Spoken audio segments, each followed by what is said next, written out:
That's why I haven't started yet. I apologize. No, it's Let's get okay. started. You do what you need to do. It happens.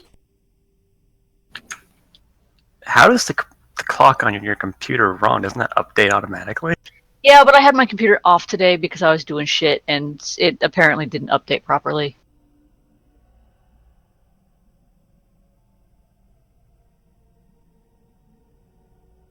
Sounds like an issue with the BIOS battery. I really hope it's not the CMOS battery, because that would suck. Oh, they're cheap. I know, but I don't want to open up. Anyway, let's get to the game.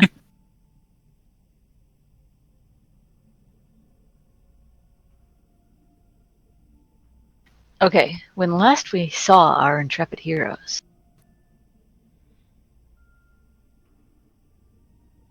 you were about to exit into the rest of the asylum. Winter is standing by, the curtain that used to cover the fungus eyeball screamy thing, and she tells you that through here you'll find the rest of the asylum.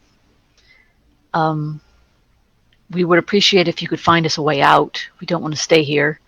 You will have to watch out for the cultists. You had one of them with you. It's made up of former patients who revolted around the same time as the earthquake that collapsed many of the rooms, and right when all the really strange, weird stuff started happening before the mist came. You'll recognize them. They wear yellow, and you should probably be careful because they're mental patients who have revolted and will likely kill you. Yeah, they were pretty revolting. He stunk. Yeah. Just like that joke. Also, if you could find any resources that we could use, food, obviously you helped with water, but more water, blankets, pillows, clothing. Give me a couple of minutes and make as much water as you want. But more things to hold water. Just any resources you can find and bring back that would help us hold on for that much longer would be appreciated. Sure thing, Lady Winter.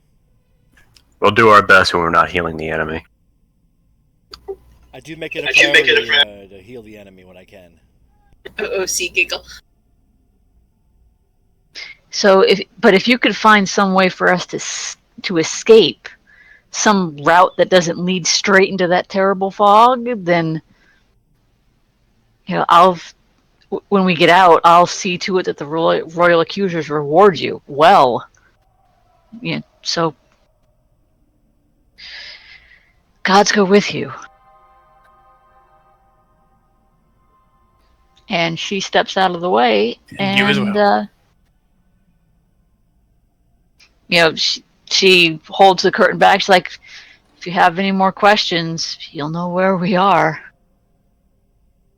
I'm going to suggest you barricade this after we leave, just to make sure that nothing gets out. Oh, I assure you we are going to. Well, how are we going to get back in if it's barricaded? Well, you'll still be able to come in. We'll be guarding it, and it won't be an impassable barricade, just something that's enough to slow people down if they attack. Okay, just making sure. It's important. I want to be serious faced, but I'm playing with dynamic lighting.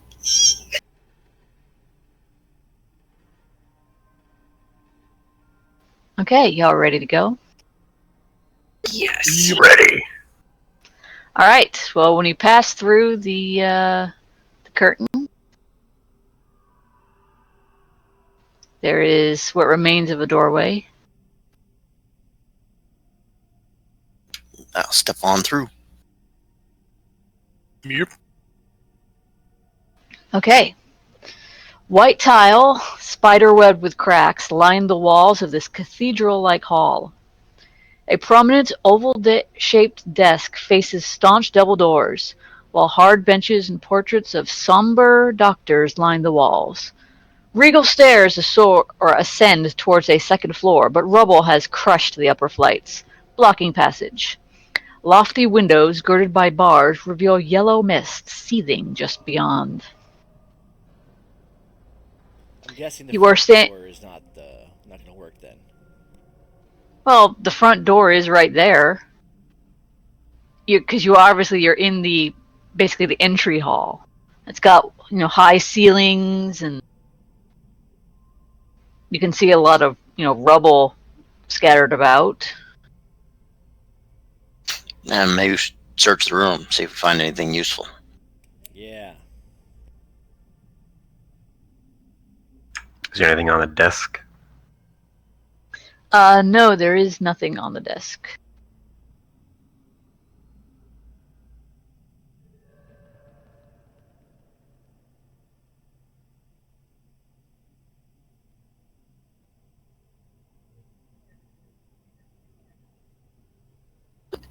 Again, OOC. Pretty. Your bar is so big. Yeah, your health bar is a little out of control there, bud. Maybe he's just happy to see us. Red Rocket? But yeah, you search the room, you don't find anything but rubble. There are some other doors. There are the double doors to the south, doors to the north. Also, if you look under the handouts, or at least in the journal section, there should be something that says "drawn map." Let me make sure you can all see it.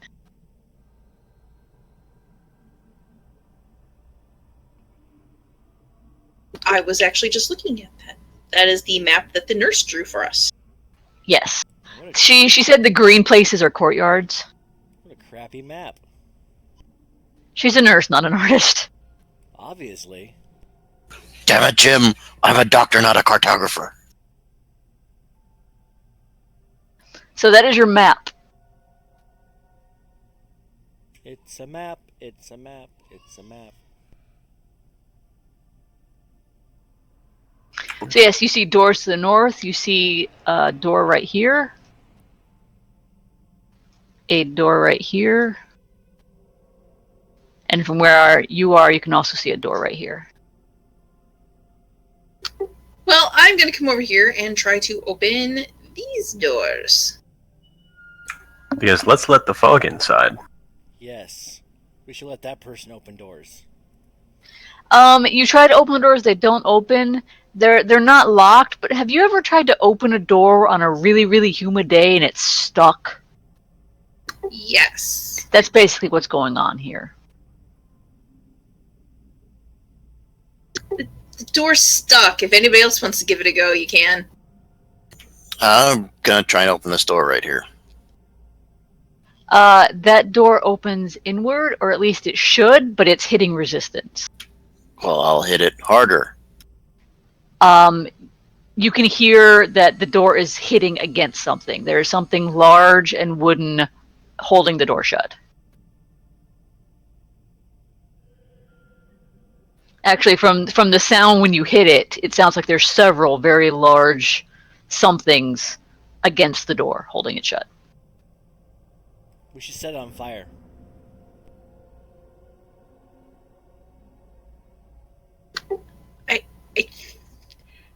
That doesn't seem like the best idea. What if it gets out of control? I'm sorry. We're It's kind of just stuck in here. my mind, you know. I'm sorry.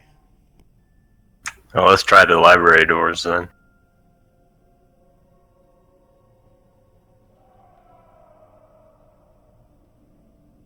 Hang on, let's at least finish one wall worth of doors before we... I didn't know there were more doors down here. Hang on.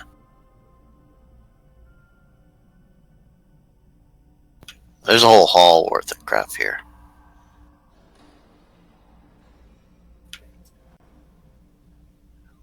Well, Heidi, you want to open this door? No, I think it looks really good in your hands.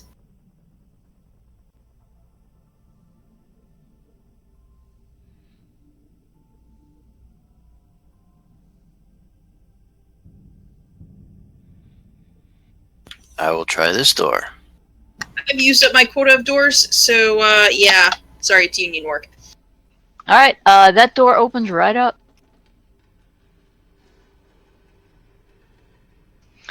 In this room, as though it had been plucked from the halls of some warm country estate, this room is filled with inviting furnishings, a hearth ready for a fire, artwork populated by picnicking families, a mansion-shaped cage filled with colorful taxidermic birds, and a decorative suit of armor. Large windows must have once looked out over colorful flower beds, but now show only yellow mist. A battered corpse is impaled on the antlers of a stuffed elk head that hangs above the hearth. Hmm.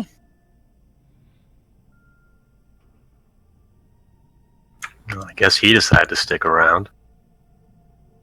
What is the corpse dressed as? The corpse appears. Well, as you walk into the room, you see there's also another corpse draped over one of the chairs. They are both wearing. Let me see where it's supposed to be described. Yeah, they are both wearing stained yellow robes and tattered yellow veils. One is hanging half on, half off one of the chairs, and the other is tangled in the antlers of the elk over the fireplace. Where is the fireplace, by the way? It doesn't say, so I'm going to guess roughly there. Oh, sorry. Are you pinging the GM layer or something? Roughly there. Okay. There's also a door right here. Oh, there's a window right there that I can see out of. Hey. Anything out in front by the front door? It's hard to tell. You can see a lot of mist. You can also see shapes.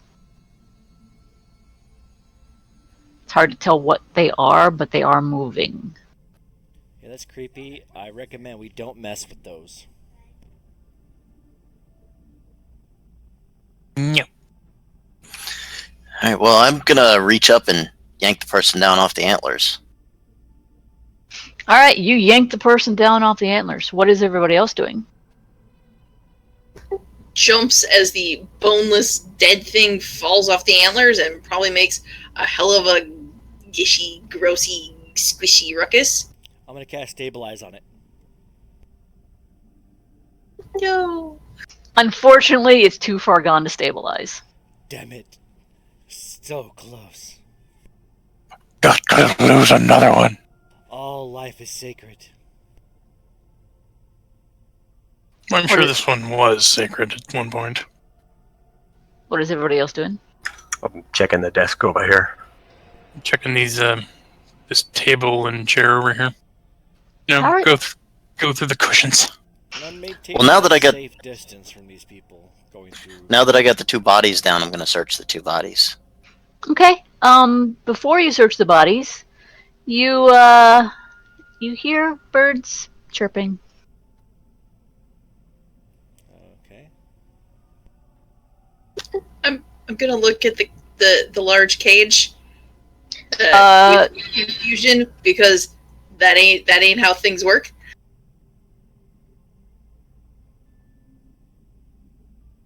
Roll for initiative.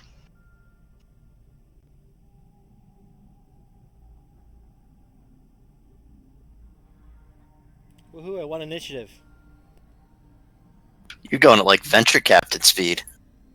All right, Grumpy, what are you doing? The birds are. Do you hear birds chirping? I'm gonna look around and try and figure out where the sound of the birds is coming from.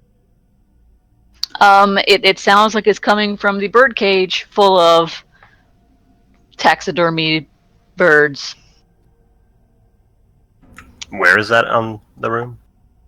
It's on the table over by Red. That shit ain't right. Heidi, what are you doing? I'm gonna take a couple steps forward and peek around the corner, with the that shit ain't right expression on my face. Fred, what are you going to do? I'm going to examine the cage and the birds.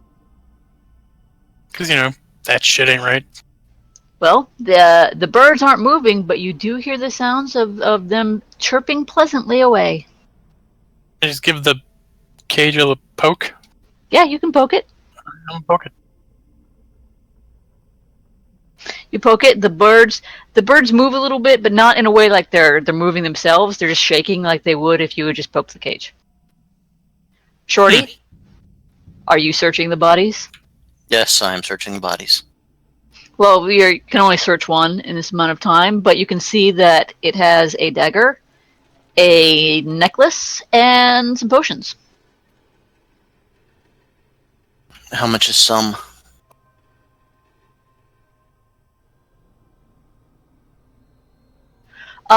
Pretty, what are you going to do? I'm going to do nothing. This is creepy. Okay. The bird song starts to change. The pleasant chirping starts to become louder and shrill. Red, I need you to give me a will save.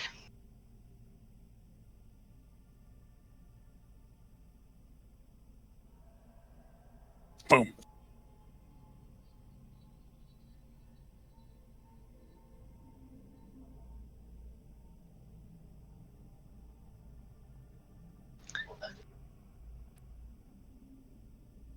Are you using the will save macro? Yes. Just use the saves macro and pick will.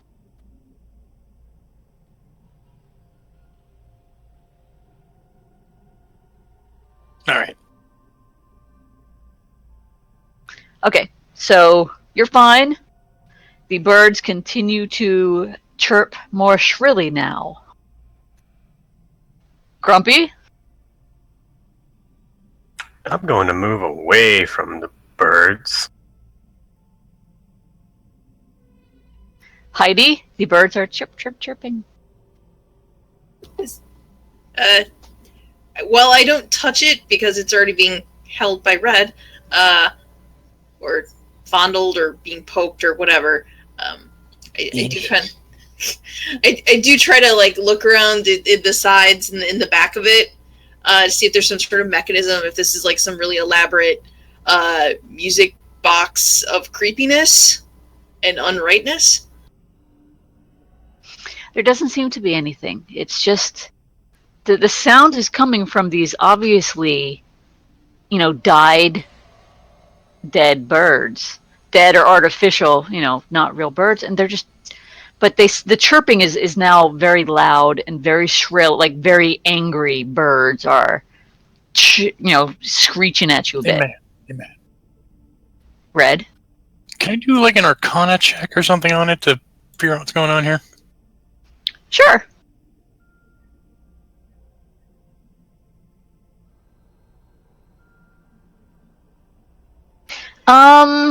You don't know what's going on. You can tell it's not right. Okay. It's whatever it is. It's not arcane. You can tell that much. Shorty. You gonna search the other body? Yeah, I'm gonna search the other body and hey, knock off that racket! Stop fucking with the guy's birds. You find the same thing on the other body. You find a dagger, a nice silvery shiny one, an amulet, and 2 potions.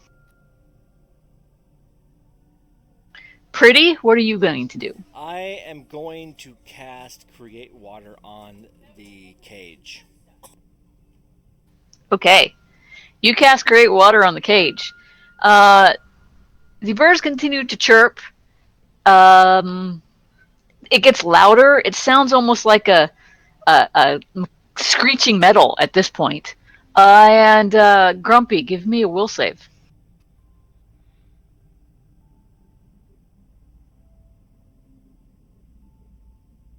Okay, you're fine. It is your turn.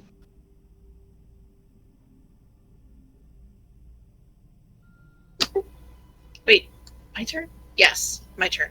Okay. No, it's No, my it turn. is Grumpy's turn.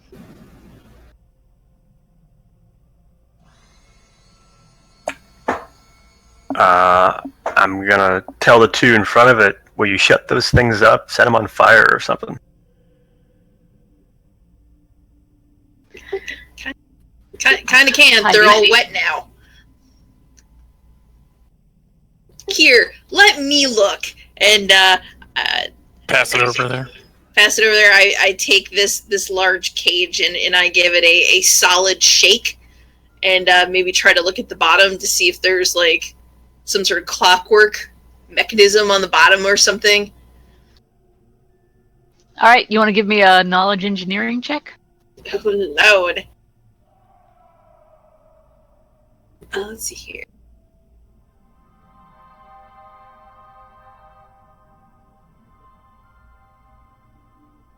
Knowledge engineering. All right.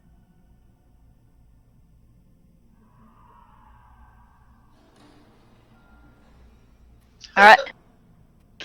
By checking this out, you can tell that whatever is making this noises, it is not mechanical. This is not a mechanical effect at all. Well, then I'd like to use the rest of my turn to make the living embodiment of the 0_0 face, and then very gingerly put it back on the table and say, I don't. Let's get out of here. Red?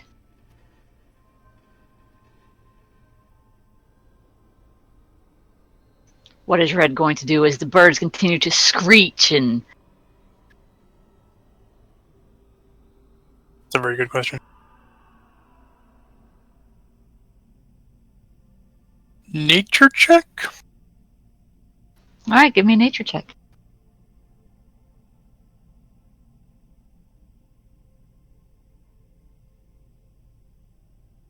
With that, you can tell that these birds, while not real now, at one point were real birds. And you can actually identify what kind of birds they are, which is completely immaterial to what's going on because it ain't natural at all. Yeah, I figured as much. Good check, though. It was a good roll. Shorty? Are there any curtains? Yes, there are some nice drapes. I'm going to tear down a curtain, walk across the room, and cover up the cage like you would do with birds when you want them to shut up. All right, you cover the cage. It does not seem to shut them up, and it actually doesn't do anything to stop the sound. It sounds just as loud, and it is getting louder. The birds, the chirping now has completely become the sound of screeching, tearing metal, nails on chalkboard, very loud and annoying and almost painful sound. Pretty? Let's do some knowledges here and see what I can glean.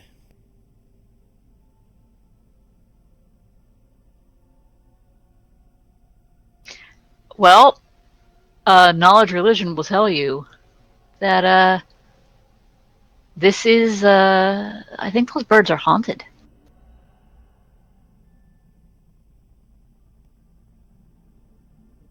Yeah, those birds are haunted.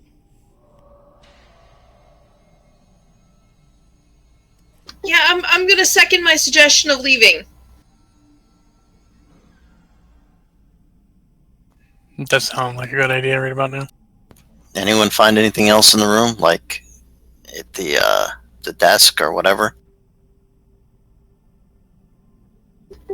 I wasn't searching the desk.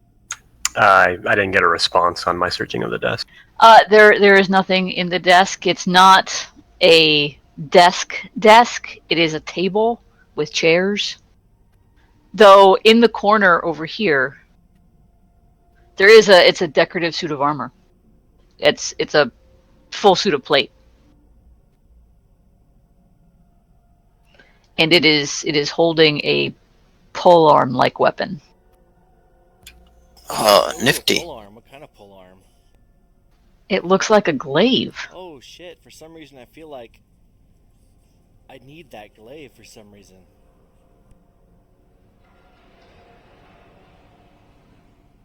All right, Heidi, give me a will save. It's never a good sound or suggestion.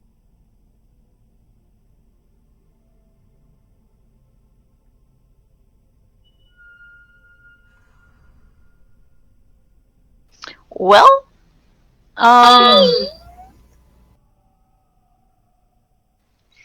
you don't feel so good as your feet leave the floor and you start floating up into the air.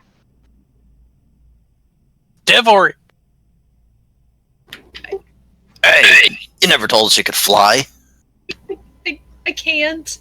Oh god. Okay. And there's the momentary terror of trying to grab onto something before I float away. The only thing around for you to grab is the cage of birds. So unless you want to grab that, you actually float 10 feet up to the ceiling. Just please let like Kansas to not play, and I don't want any fire, and yeah.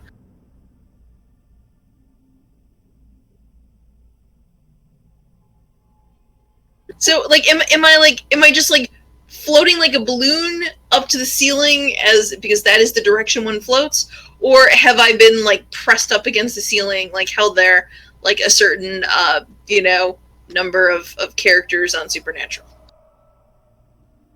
I'm going to say certain number of characters in Supernaturals. You have been lifted up to the ceiling, not of your own volition. Okay, so now I'm like, get me down. Help! I don't just get me down.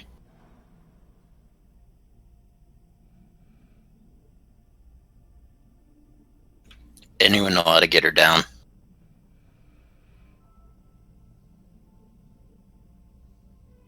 Can push this table over there, maybe. Why don't we just break the fucking window and throw the birds outside? The windows are barred. Yeah, the cages, and I mean, how big are the bars? All that mist and shit outside. I have a very strong feeling we don't want to let that in. Alright. Well, is a chair over here? In the corner of the room? Yes. Yes, there's a chair there. I pick up the chair and start beating the cage with it. I'm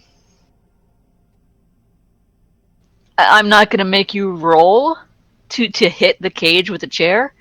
And I assume you're just going to keep hitting it with the chair.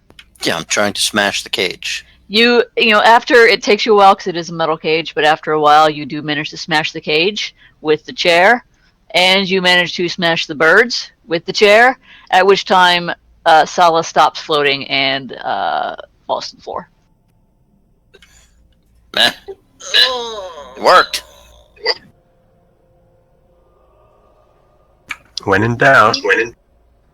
Thanks for trying to catch me, any of you. Yeah, I Sala, wasn't. I was trying to break the birds. Sala, you take 5 points of damage.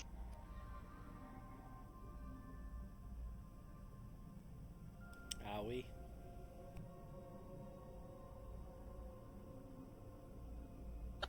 So this decorative armor, is it like decorative as in it's just there on a stand, or is it fake armor? It's there. Understand, it's real armor. But if you go up to it, you can tell that since it's been standing there, no one's really been taking good care of it. So like the joints are all fused together, and I mean, you're not going to be able to wear the suit of armor, though you might be able to scavenge like just the breastplate or something. It's almost like those things were made for me. Good Oh, job, I thought that Sully. was- Made the baby cry. Oh, there! I thought that was Sala making that noise. I am a huge baby, but I'm not that adorable My sounding. daughter's pretty pissed right now. Also, Saul, I don't think your hit points are updated if you are at less than half with only 5 points of damage. I have 8 hit points. Because you did not update with your new level, did you? I knew I forgot something.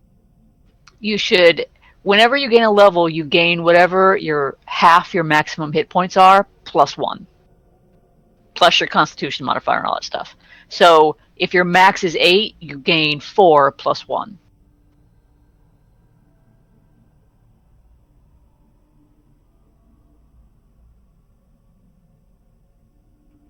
Whose turn is Which- it? Are we still in initiative?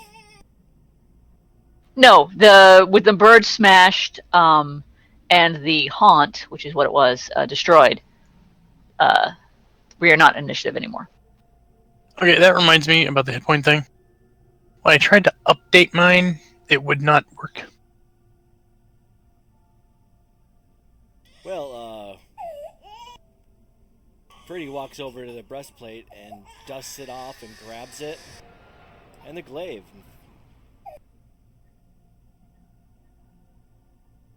For some reason, I just feel like this feels right.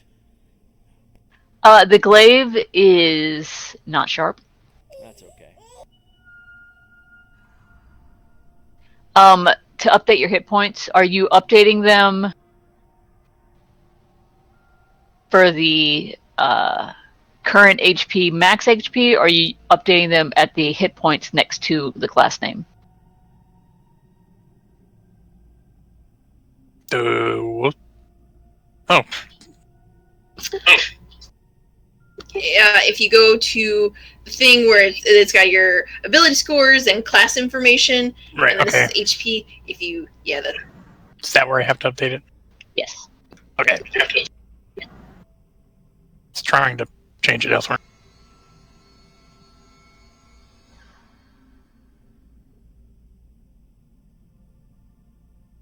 That's also where you need to update your saves if anything changed. Does anybody need studded leather?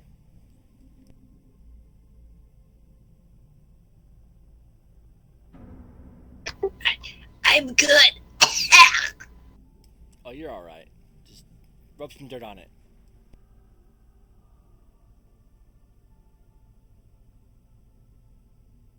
I am sure that Heidi is muttering some lore appropriate profanity underneath her breath.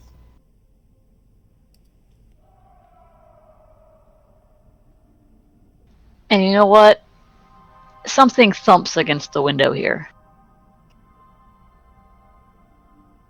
I press my face to the window and look out.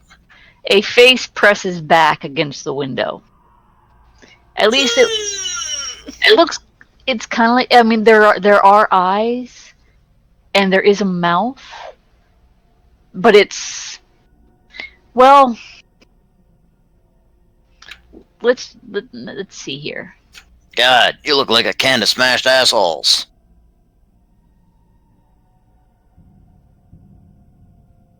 Charming.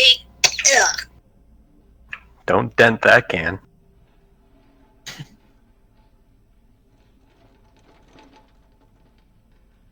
Let me see here. Well, if you're going to use a breastplate, I'll take the studded leather. Alright. It just feels like this stuff is, made, or I'm familiar with it. Familiar in its use, for some reason. I thought I had this, but I guess I didn't. The thing that's showing itself against the window is an amorphous mass of what looks like tentacles made out of just flesh and eyeballs. That it's a huge mound of just meat with a mouth and eyeballs that are like kind of pushing itself up against the window trying to get at you. Is it edible? It sounds like a squeegee going across the window with that kind of squeaking Kind glass of sound. Squeaky rubber on glass noise. Yeah. Well, at least the front doors are locked. Good thing nobody tried to open them. Shut up.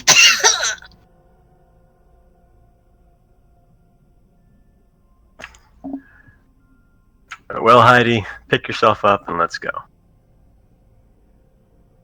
I'm going to offer her a hand up.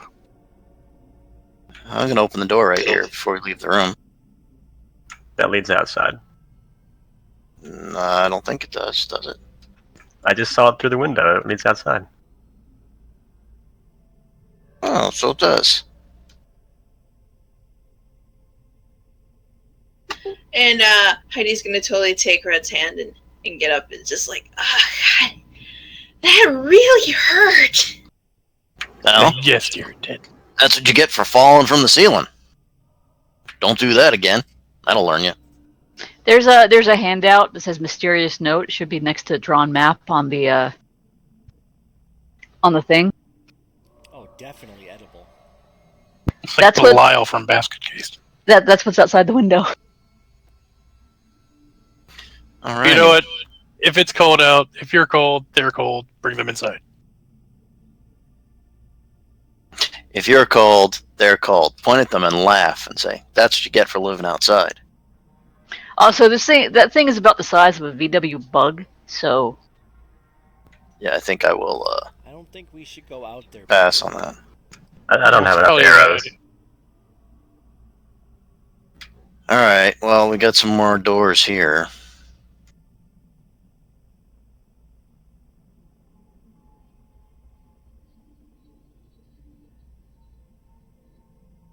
All right. Well, I was gone. There was a thing added. Things were gotten. the stuff that he looted from the dead people. There are 2 silver daggers, 2 amulets, and 4 potions. Somebody writing this down? I am. I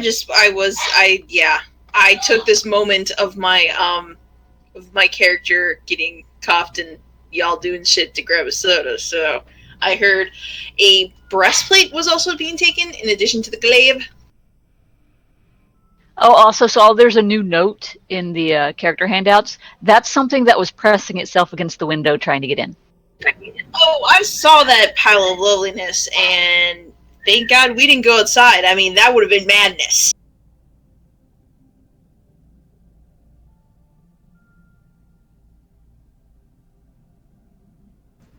Well, guess we'll try this door next. What could go wrong?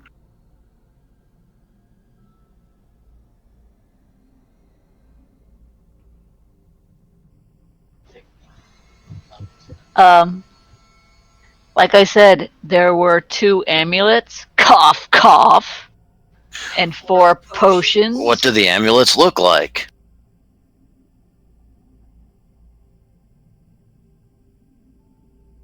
Maybe magic people should look at them. Yes, I'm going to go examine the amulet. There are 2 of them. Amulets, one of them. Yeah, what's it look like? Do sense magic on it? It's magic. Both of them are. Hot damn! Spellcraft. Yes, spellcraft.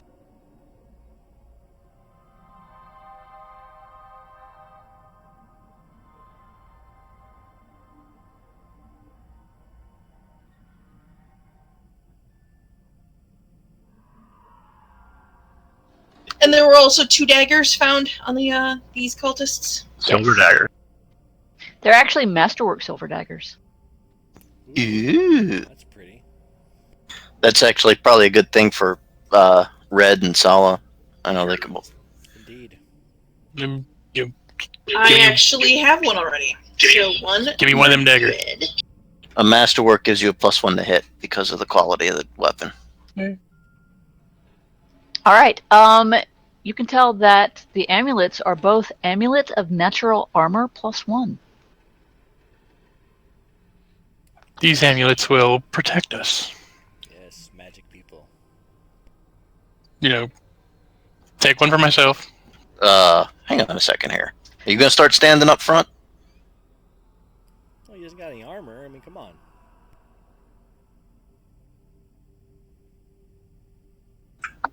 I think that since Shorty is a designated get punched in the face guy, he should probably get one.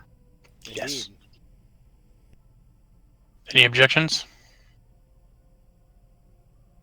It sounds like you two should take one of each. Sounds reasonable. All right. Give one to Shorty. So the silver masterwork dagger that you have is actually just, if it's a silver dagger, then it's -1 damage. It depends if it's silver sheen.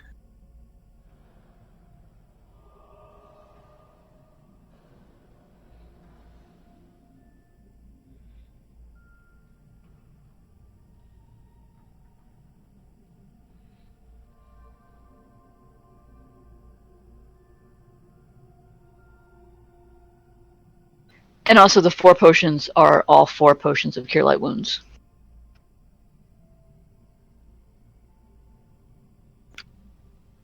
I think maybe everyone but the cleric should hold on to them. Yeah, that way if I can walk up to you, I can just pour it down. Somebody can just pour it down their throat. Keep it in a pocket or something so that they're ease of use. Indeed. Also, didn't we find a... this is out of character. The haversack last time? Who's carrying that? We found a backpack. I don't know if anyone identified it. Yeah, no one identified it. I It was magic, but no one identified what it is. like everything else that nobody specifically claims, I'm carrying it. Yeah. All right, you might want to also start keeping track of your encumbrance then, so I don't know how strong you are. Yeah, she's the mule.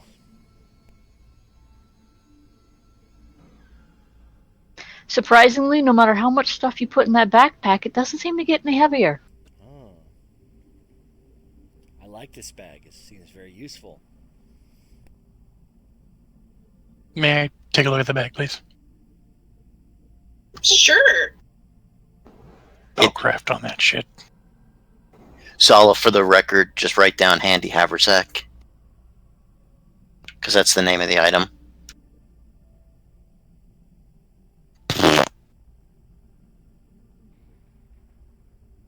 How about, Sala, how about you give me a spellcraft check? It's a bag. You can put stuff in it and it disappears. It's like a bag for holding. It's actually, it would be for D&D, it's Heward's handy haversack. But due to copyright reasons, it became just the handy haversack in Pathfinder. Yeah, I figured it was. Baby. I did worse. I'm not even sure it's a bag. I just think it's a thing. It's a fancy hat to you. That's it. I think it's a pair of socks.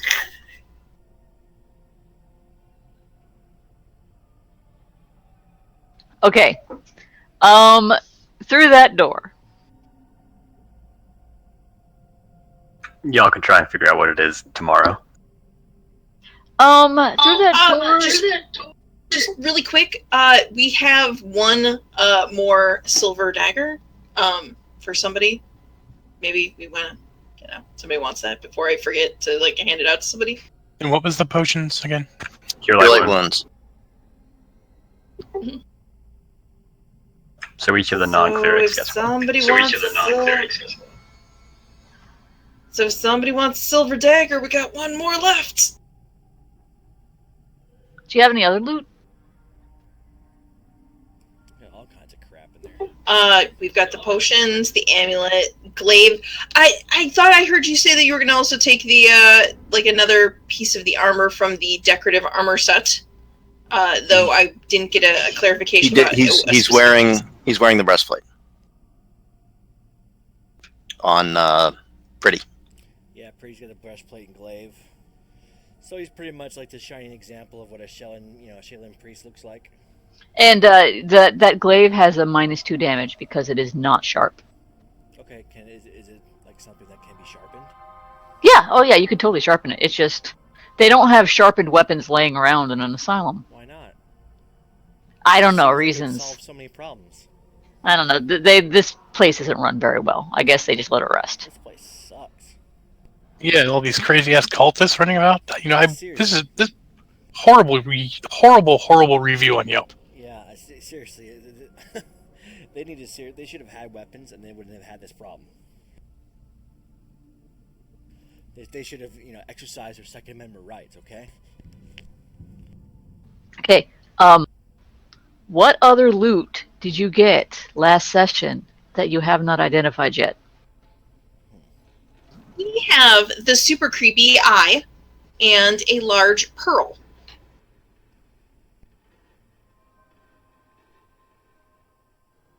We also have a pouch. I don't know whether I just didn't put more explaining to it because we didn't know that there was anything, or whether you just said, oh, it's a pouch with a pearl. The pouch had 3 platinum pieces in it.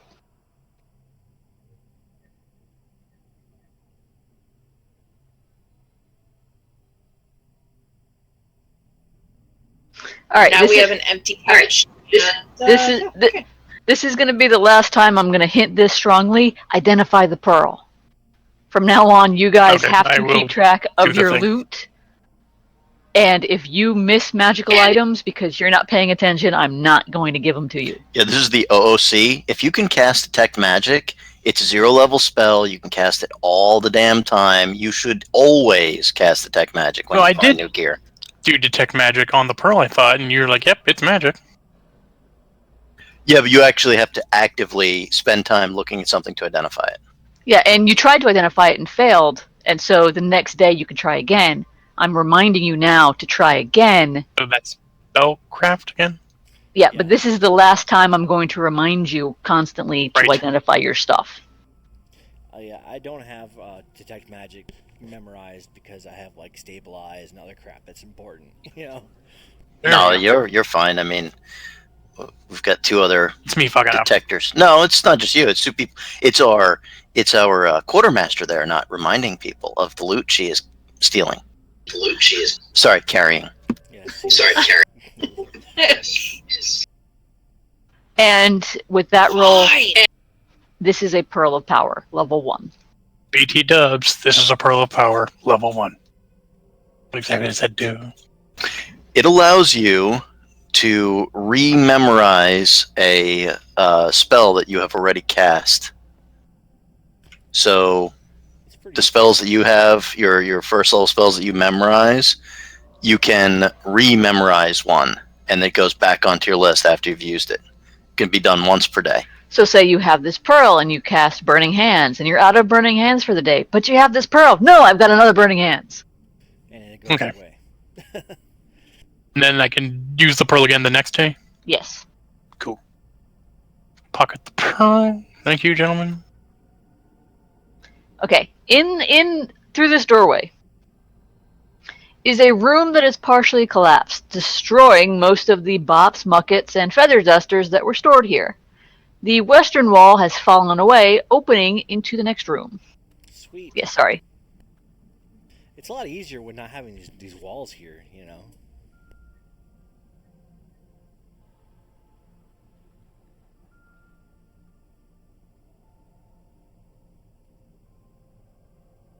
Yeah, you can walk through.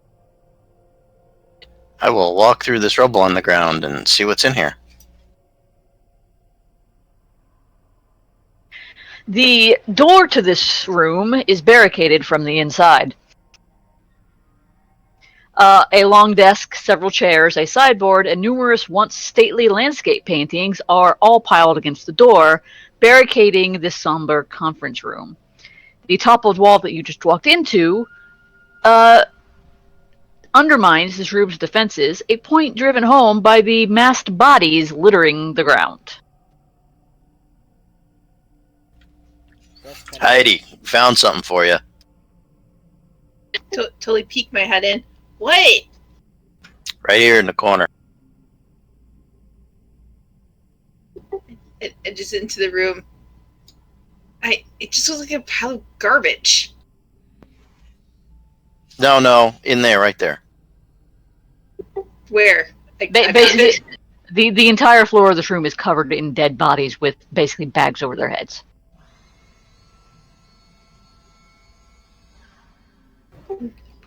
Not acknowledging the horror, not acknowledging the horror, not acknowledging the horror. Well, let's start going through their pockets. Yep, let's start searching the bodies. Give me a perception check. I will take 20. Okay. As we Yeah, tap, all- tap our feet for 2 minutes. Why does it? All of the bodies that lie in the room are basically, they were beaten to death. And afterwards, the faces were all wrapped in sheets or shirts or grain bags or whatever, and cinched tight around the neck.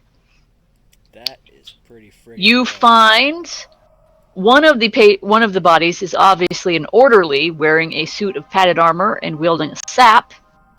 And you also find 2 thunderstones and a golden ring worth 150 gold.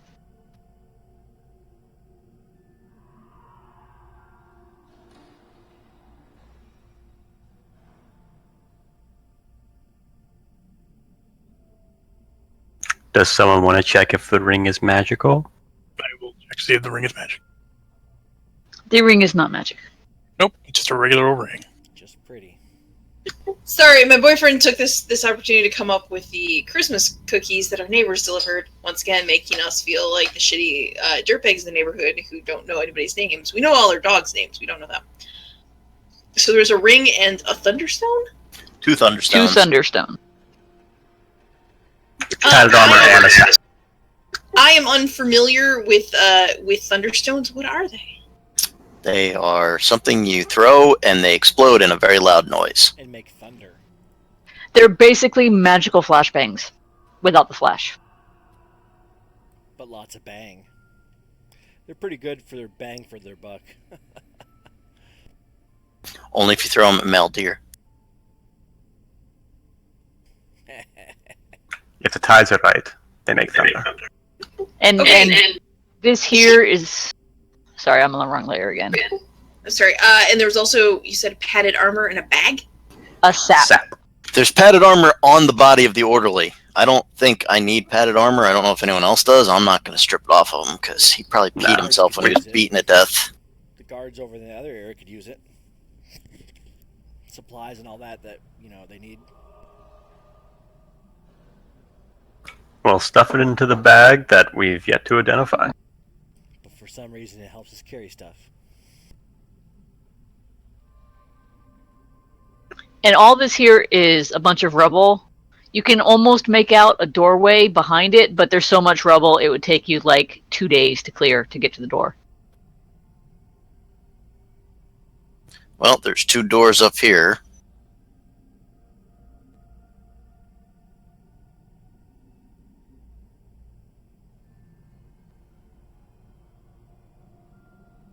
I will open this door. When you open that door, tendrils of mist start to pour into the room. Close the door. Close the door.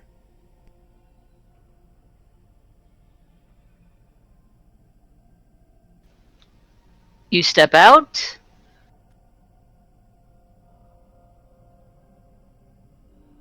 Yeah, is it a courtyard like the one we were in before? Yes. It is a courtyard. It is raining.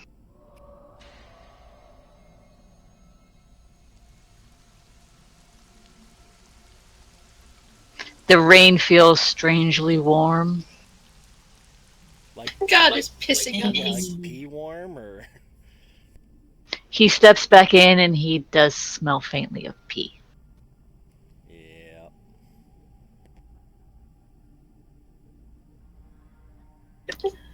Pretty looks at Shorty and just is like, ugh.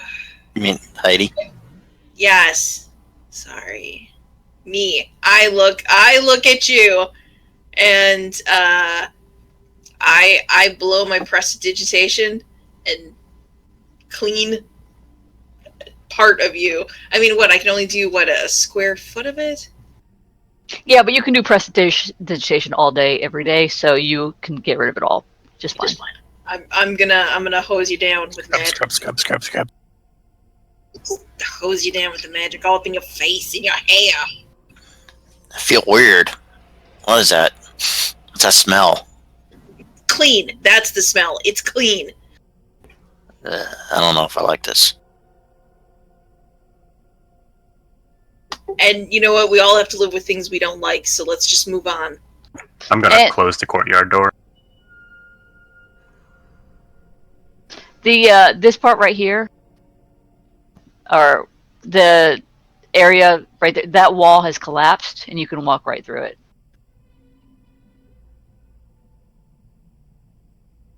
Right here, between, like, all this rubble here is blocking this way, but this right here is wide open. Right there, you can walk right through it, and you just see a hallway. It looks like there's a bunch of rubble at the end. Yes, there is a bunch of rubble at the end that has collapsed to that hallway. So is it blocked? It is blocked. Well, I guess we need to go back to the foyer.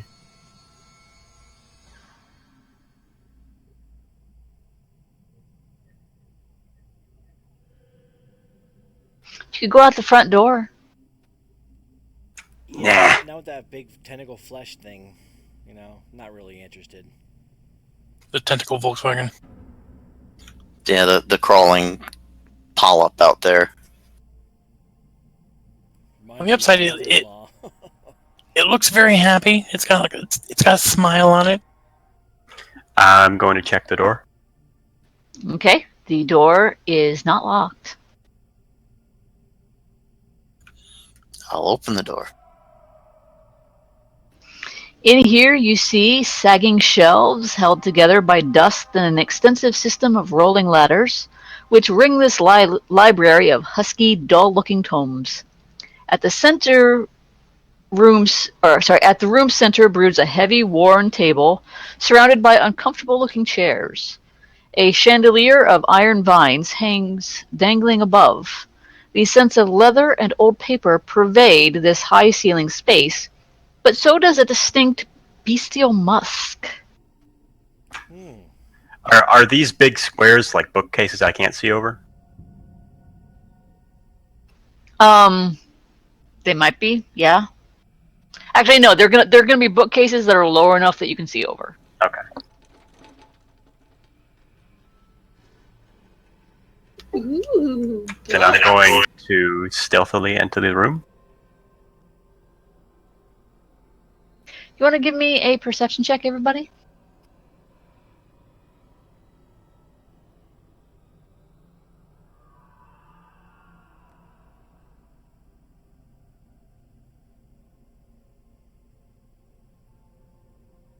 I don't see shit. Red eats his own eyeballs. We're combing the desert. Well, Pretty can notice that several of the lower shelves have had their contents scattered across the floor. Oh. Sorry, not Pretty. Sorry, Grumpy. Grumpy notices that some of the bookshelves on the lower levels have had their contents scattered across the floor. Looks like someone was looking for something. Also, some of the books appear to be gnawed on. Somebody appears to be hungry. Why does it smell like the inside of a doghouse in here? Probably because there's something waiting to jump out at us and bite us like a dog. Or Shorty's here. You hear something chittering. I'm gonna get my bow ready. Yeah, bows before hoes. And if they don't pay you, bow the hoe. The chittering, it sounds almost like talking, but almost in a language that you don't understand. Unless anybody here speaks Aklo. No, for some reason I speak Abyssal.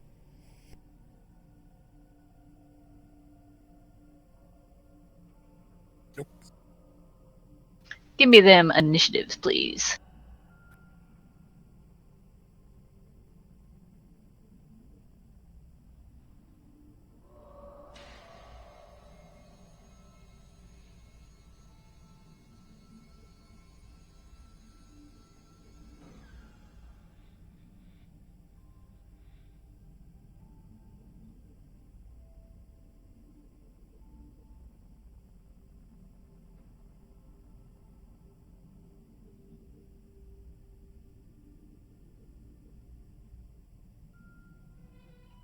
All right, Heidi, you go first.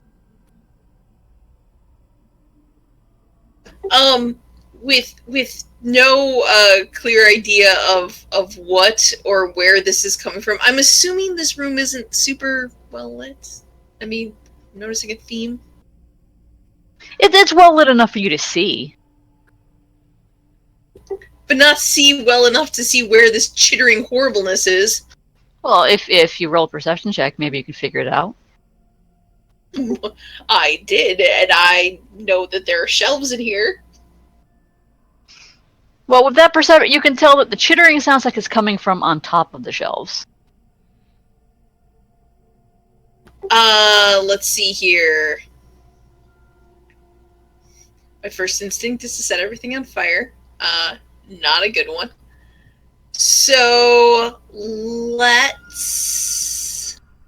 Remember, there are ladders, so you can look on top of the shelves. Oh yeah, because that totally seems in character that I'm suddenly going to grow a giant, huge set of steel testicles and clamber up that ladder going, "Follow me, dudes! Let's check this shit out!" It's called character development. So. Yes, and then we all look back at the moment when my heart grew 3 sizes and my balls grew 4.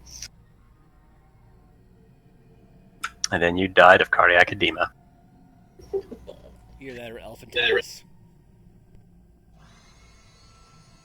Elephantitis. You know what? I'm going to totally pussy out here, and I'm going to take out one of the sun rods from our previous adventure and hold it aloft to try to get a clear idea of where the fuck this shit be, like hiding in crap. Alrighty. Red, it's your turn.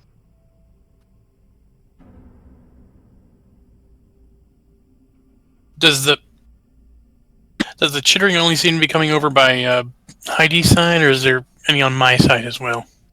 There is some on both sides of the room. Okay, I'm going to poke my head up there and see what's going on. Okay, so you're gonna climb a ladder next to where you are? Yes. You brave. Alright, give me a perception check.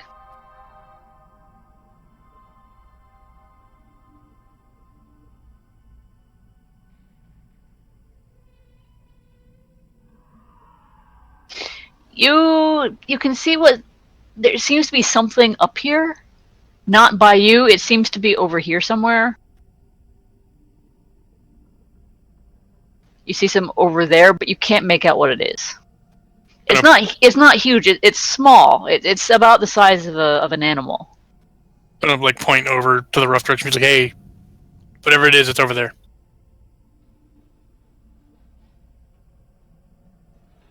Shorty? Well, I don't think climbing up and poking my head up on the ladder is the best idea. So I'm just going to get on top of the table in the middle of the library, or the middle of the conference room here. And then peek up around. Which way are you peeking? All around. I'm going to walk around a circle. Alright, give me a perception check.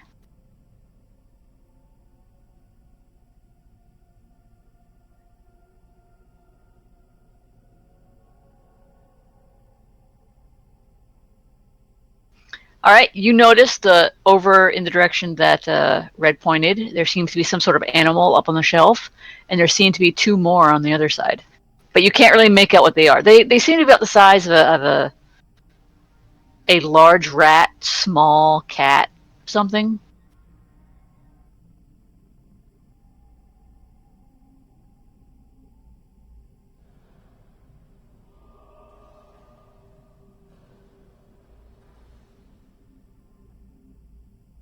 And over here, the chittering suddenly stops, as if it had finished what it was doing.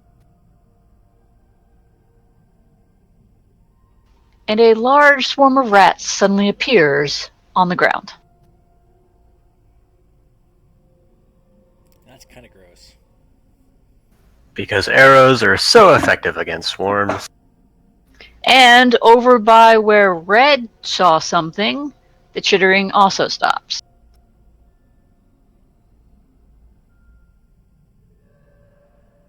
as another swarm of rats appears. Grumpy.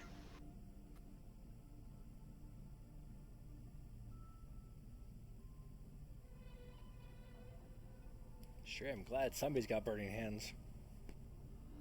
Hey.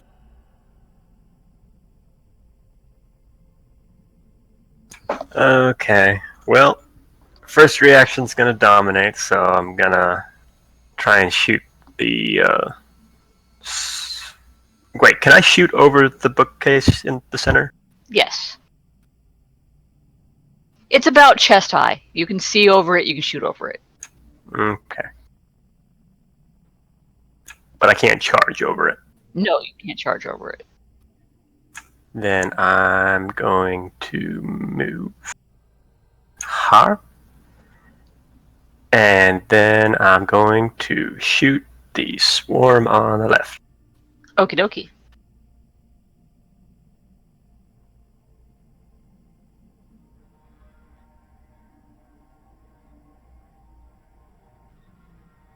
All right. You hit it. You skewer a few of the rats.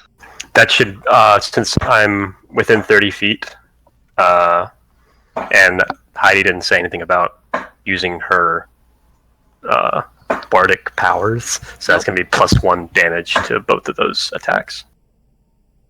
Okay, so what? It's going to be a 12? Yes. All right. You managed to shoot a few of the rats.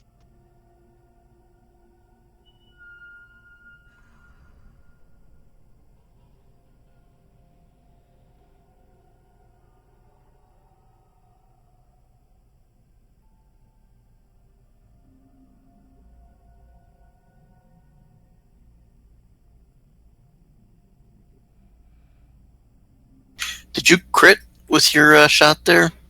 Yes. You know, bow's ×3, right? Oh, you did Yes. have time. Wow, you just got really bad damage. I just looked. Yep. Okay, never mind.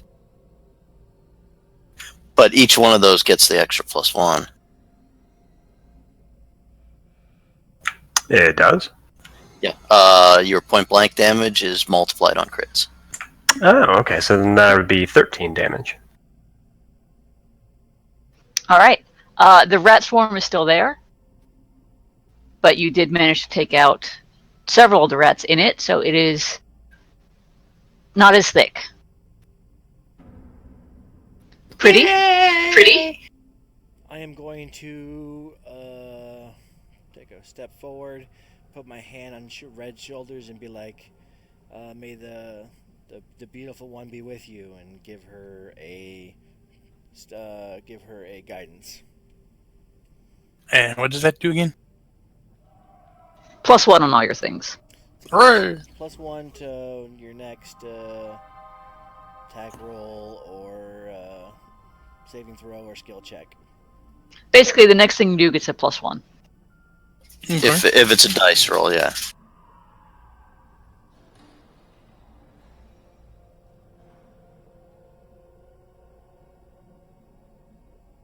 And the last little bit of chattering stops.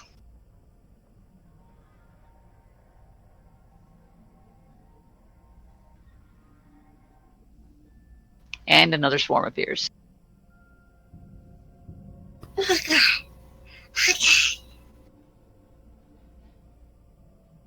Well, they're in perfect range for, getting both of them in burning hands. Touche. So it is. Yeah, if someone were, say, standing right there, or right there. Man, this is the time where I really, really miss not having channel negative energy.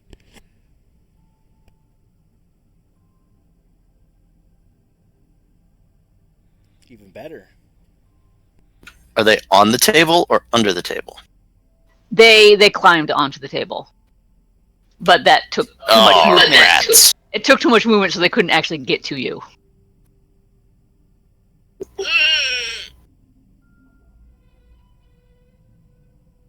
Heidi, it's your turn. Okay. Can I crawl up on top of these bookshelves? Yep. Or is that like my whole turn? You're gonna get attacked with an attacking opportunity, though. Not with swarms. Oh, okay. Then. Is that my whole turn? Or, I Yes, mean, if that it is- is, I actually will be brave. That is your whole turn. Fuck, then I'm going to be brave for a moment. And, fighting against every instinct. I will do a bardic performance of the inspiring thing, of the inspired net. What is the exact one? Inspire courage.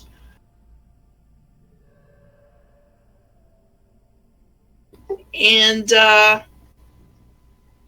no, wait, I got a new one. First tell. Okay, yeah. No, I'm going to inspire courage. I'm going to dance, despite my fear of being swarmed by these god-awful, gross little rodents. Your dance is really like the old cartoon things, like when the lady would see the mouth, she'd like hike up her skirt and kind of dance on her tippy toes. Oh, Lord! Yeah. Except I'm not going to be so racist. We only think she's doing the can, but it's really just her fear of rat dance. Red, it's your turn. Okay, which one should I aim for? That is up to you. Well, if you don't care that Shorty isn't fireproof, you know, you can get 2 and 1 if you go north. If you do I care, could, yes. if you do care, which is something I'm always forced to care about in the D&D thing, then you can hit me. I'm not a fan of the friendly fire. If you hop right here, you can hit both of those swarms. You're gonna hit me too, but you'll hit the 2 swarms. Are you sure you want me to hit you? You can't do enough damage to do more than just singe me. I'll heal him up for you later. In that case, Red kind of hops up onto the table. She kind of crouches. She does like this magical hand wavy shit. That's not a Which table. I Those are bookshelves. Oh, I'm sorry. But she can see over them, right? Yes, you can see over them. Okay, she kind of... Can she climb up on top? Mhm. Okay, totally does that. But it would take your whole turn. Including my attack? Wait, sorry, you didn't have as far to move. You were close by, so you can get up there. Okay. You were right next to it. Sala had to move up and then climb, but you were right there. So yeah, you can climb up and then cast if you want to. Okay, try and burning hands those two, kind of look at Shorty, say, sorry.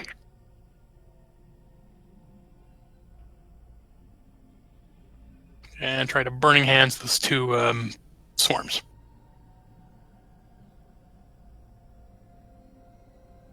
It's a reflex save.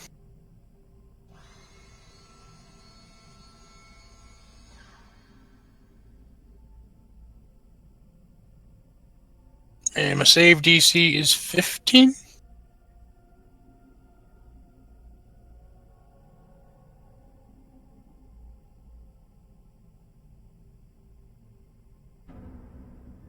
Rock on.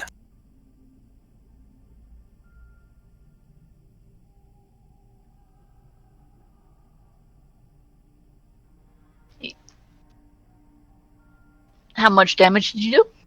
Oh, okay. I was just waiting for confirmation. Where'd it go? 1d8 plus 1 point per caster level, so that would be 8 or d8 plus 2. No, burning hands is D4 per level. I'm totally looking at the wrong spell. I'm sorry. D4 per level then. So you just roll 2d4 for your damage. However, against swarms, evocation area of effect spells do an extra 50% damage. How would I figure that into the number? Just when you finish, whenever your total damage is, multiply it by 1.5. About right. Yeah, so just add 50%. Calculadora. And since you always round down, It would just be add 3 more points of damage, so 10 points of damage to 10 each points. swarm. Plus, don't I get the +1 for my pyrophile? You do. 7 damage? Well, no, in that case, it would be 12 damage because that damage would be added first, then you do the 50%. Correct. All right. Well, 12 damage. And that other swarm was already hurt. That other swarm has been toasted. Done good. Hey, we got some food to bring back now. So your non-multiplied damage was 8, correct? Yes. Yes. And that swarm is not looking good. It's down to just a few rats.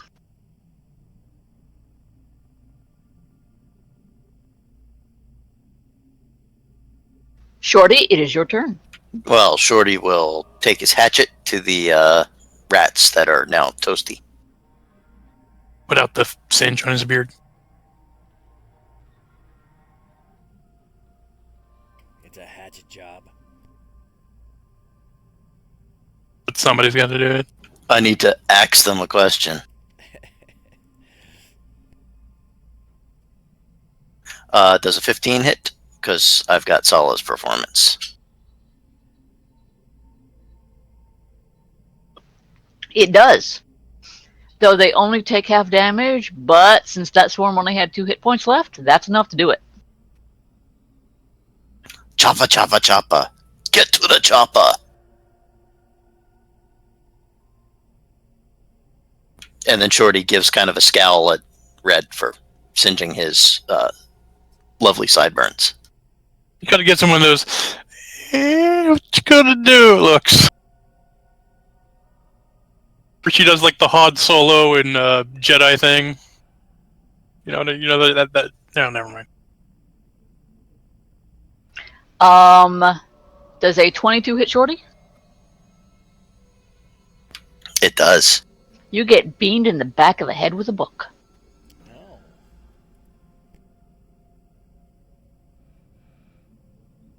Yes.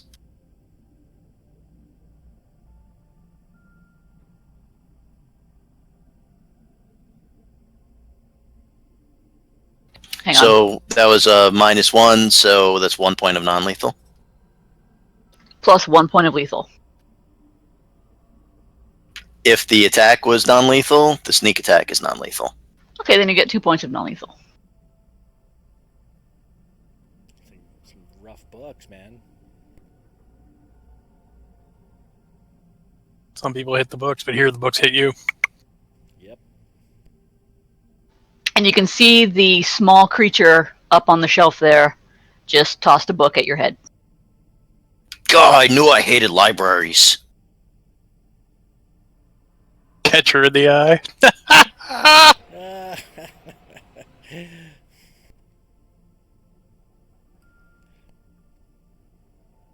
I smell a rat in this place. Then from the other side, another book.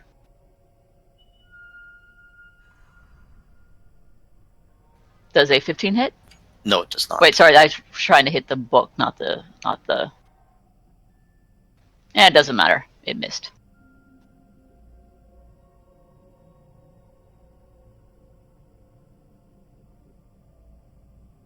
It was the same attack, I just didn't change the name on that attack. A book comes flying by your head. Well, with that, it would actually hit me, but not bypass my armor. Grumpy?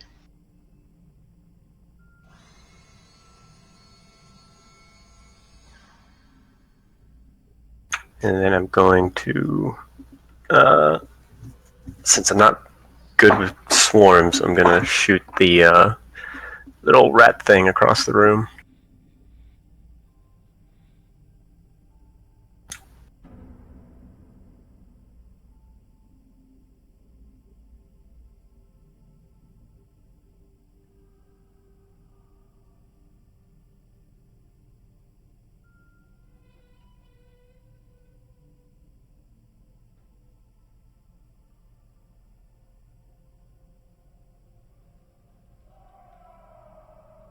So with Sala's dance, that'll be 5 damage if it hits. It does. The rat thing is giving you the meanest look and chittering at you and picking up another book.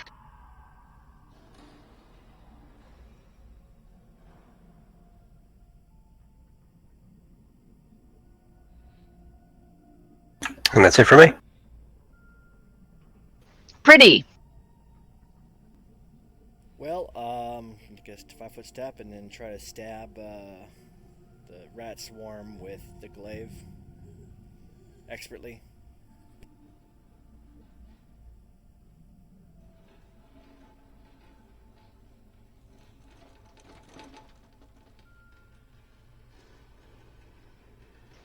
Did you take off the -2 for the unsharpenedness?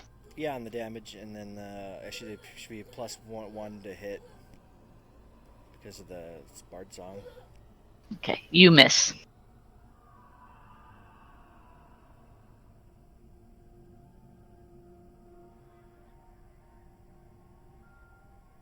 And another book comes flying at Shorty.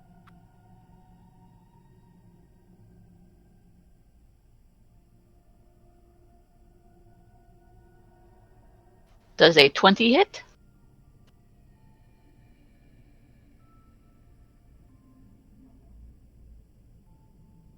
You take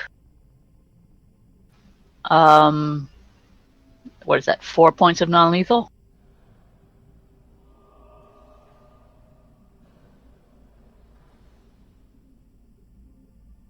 Heidi, it is your turn. Okay. I'd like to internally scream as a free action. Then I'm going to, as I continue to dance, I'm going to move my ass over here. So that there is more distance between me and the rats, and ideally another person. So that my entire life motto of "Dear sweet Jesus, not in the face" can be fully realized. They wouldn't get in your face. They'd get in your clothes and your hair. They would get into my face. They'd get into my mouth and chew on my ears and try to stick their little noses in my nose. And... No, thank Red. you. All right. I'm going to shift over here. And I'm going to burn the shit. I'm going to use my... Now, for the pearl, do I need like an action to do that? I don't know. Why don't you ask Santa? It's one of those quads. It depends on how the GM's going to rule it. It uses a standard action to recall the spell, which is what you're doing. To cast the spell is a standard action. I'll say you can just use the pearl and recast. Okay. So, use the pearl and relearn my burning hands. And I'm going to burn the shit out of this swarm down here.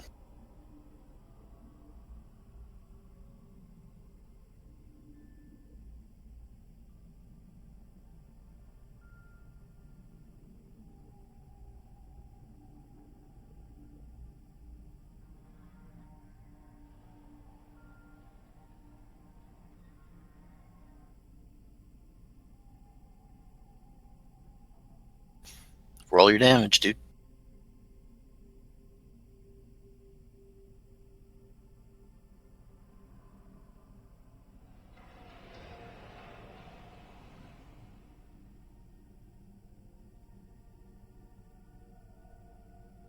I think he's been kidnapped by Santa.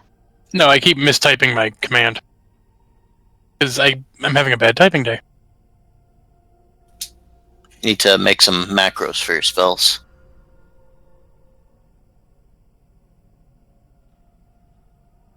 So that would be 10 damage? That would be 10 because of the swarm thing? Yeah. 10 damage. Okay. The swarm is still there. Shorty? Well, screw these little guys. How high are these bookshelves along the edges? They are. They go almost all the way to the ceiling, but there are those like rolling ladder things all around the room.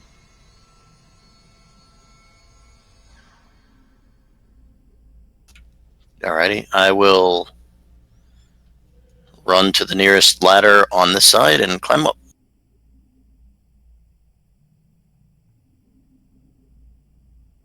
On which side? This side. Okay. The nearest ladder is right here. Wrong wire. Sorry. It is right there.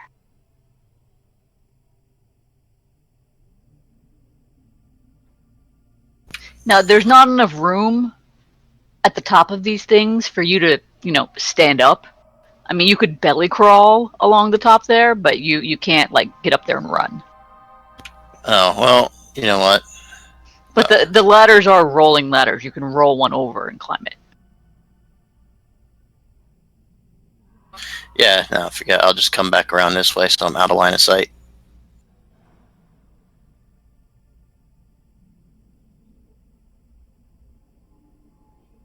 Alrighty. Well, I was gonna say, dude, Beauty and Beast this shit. Just swing him a ladder around. And then the thing moves, and he'll have to move the ladder again. the little rat creature up on the top there is going to throw another book.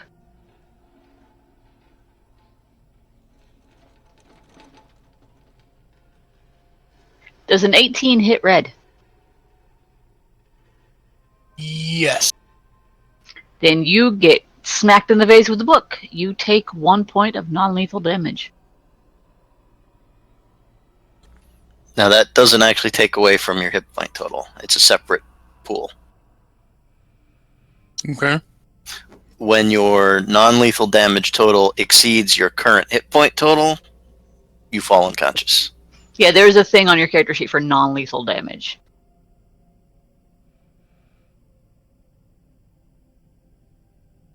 It'd be like current HP, max HP, NPC, temp HP, and then non-lethal damage. Hold on. Give me a second. I'm trying to find it.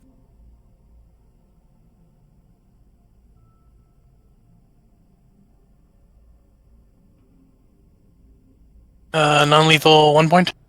Yep. Okay. The rat on the other side is going to try to smack the dude shooting arrows. Does a 16 hit? Nope. Then the book misses. It is Grumpy's turn. All right. I'm going to shoot the one I shot out last time. I'm going to shoot it after I use a move action to study it, so this will be +2/+2.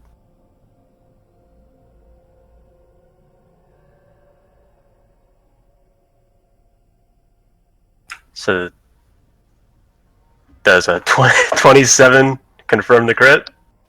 No, a 26 would, but you went so far you looped back around to missing again.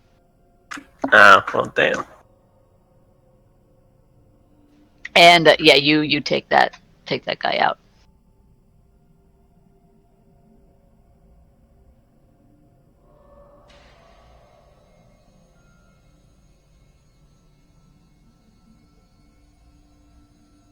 All right. So 18 points of damage, yeah.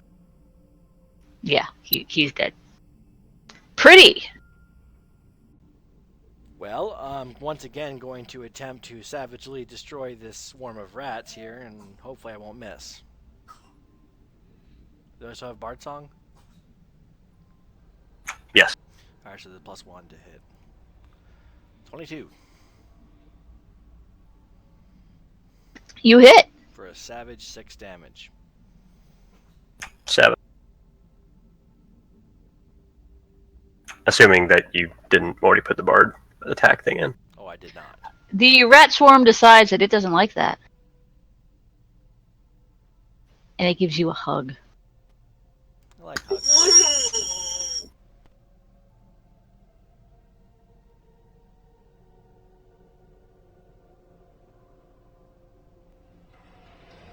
Yeah, you take 1 point of damage. Give me a fort save.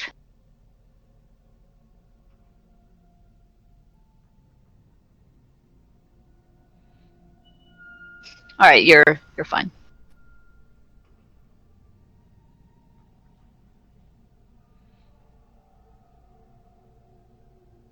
Oh, sorry. Another ratling throws a book at Red. I accidentally skipped over his turn.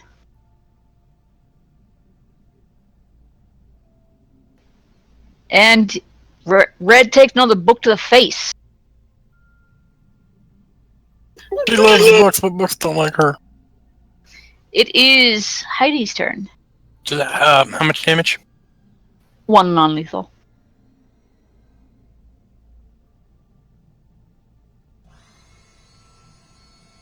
Now, this isn't really appropriate for this situation, but I have a general basic question. I took the spell, or the cantrip of Spark, and it says that I can set fire to an unintended fine flammable object. What is a fine object? Just You fancy?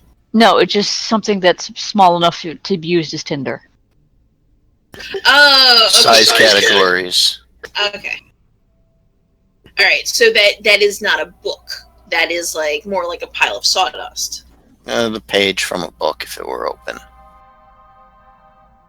Anyway, no, for the situation, I'm going to continue to inspire my friends as I thank whatever deity that I half remember I worship that those rats aren't crawling on me. all right, Red.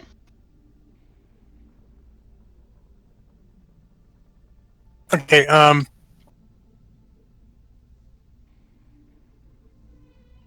am going to turn around and throw my hex on the rat swarm that's all up in dude's face. Okay, real quick so you know, rats or swarms don't actually make hit rolls. They automatically do damage if they occupy your square. Okay, never mind then. The guy's throwing books, however. Yes, the big dude on the left, is that the dude that keeps belting me? Him and the other guy is dead, but yeah. Okay, hex that ass. Which hex are you doing first? Misfortune is the only hex I have right now. I thought you had a... No, Cartomancer. because Cartomancer doesn't get the hex at level 2, they get the card damage thing. Okay. He fails. Suck it. Suck it, Trebek. Shorty. I'll step up and swing ye axe at ye rats.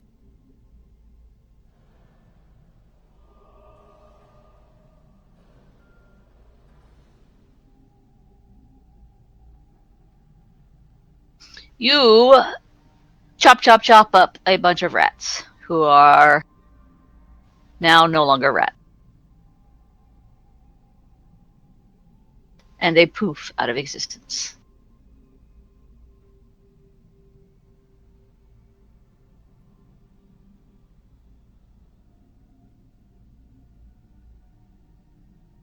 The rat over on this side is once again going to try and throw something at the guy who has been shooting at his friends. Does that hit? Yes. You get cracked in the face with a book.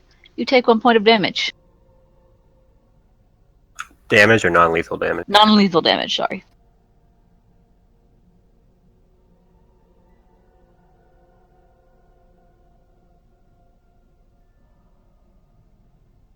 Is that it for him? Yep, that's it. It is your turn.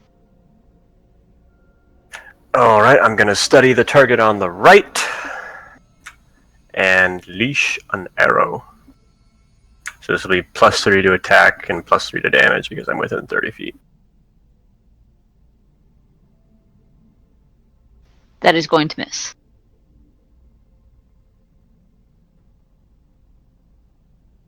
And that's my turn. Pretty. Well, damn.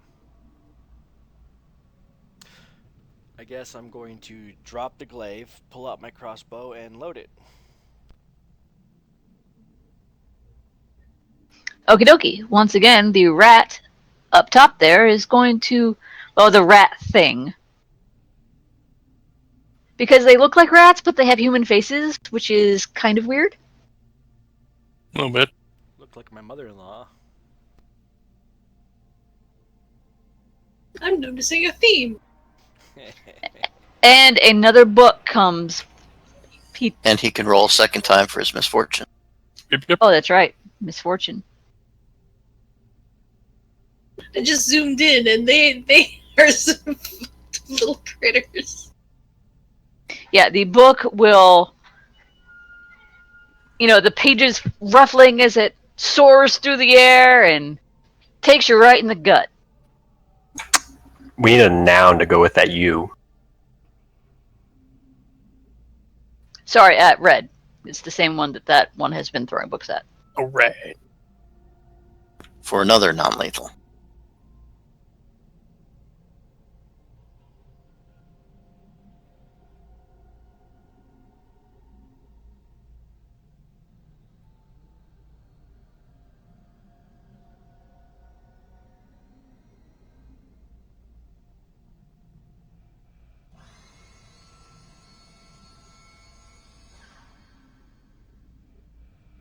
Heidi?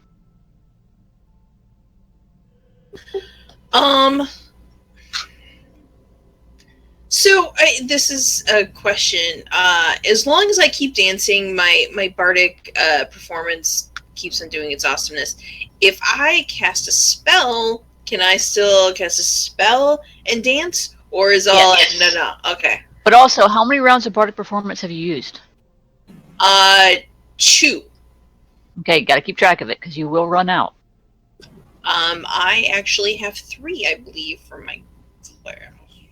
Because I get 1 for my species, and I got 2 for second level, I believe.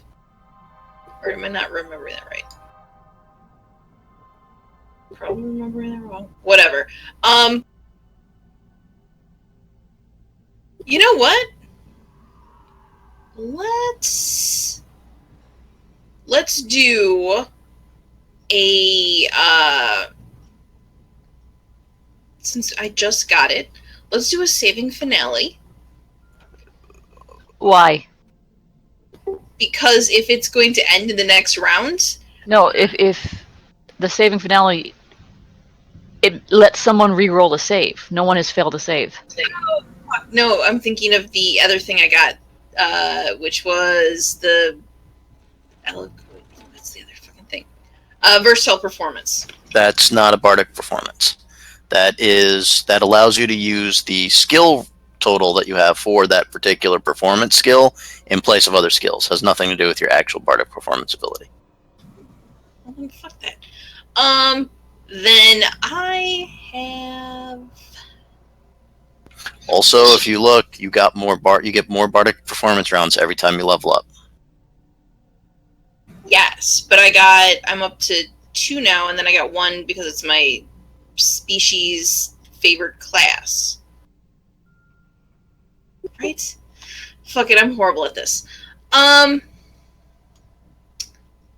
So what can I do? I mean, I'm not a punchy person, and I don't have. Do I even have that crossbow anymore? Can I get rid of that? You have everything. No, I don't know. Did you? Oh, fuck it. We all still have crossbows. All right. Okay, hang on a second. Sala, for the next round. a bard starts with a number of rounds of bardic performance equal to 4 plus your charisma modifier. So what is your charisma?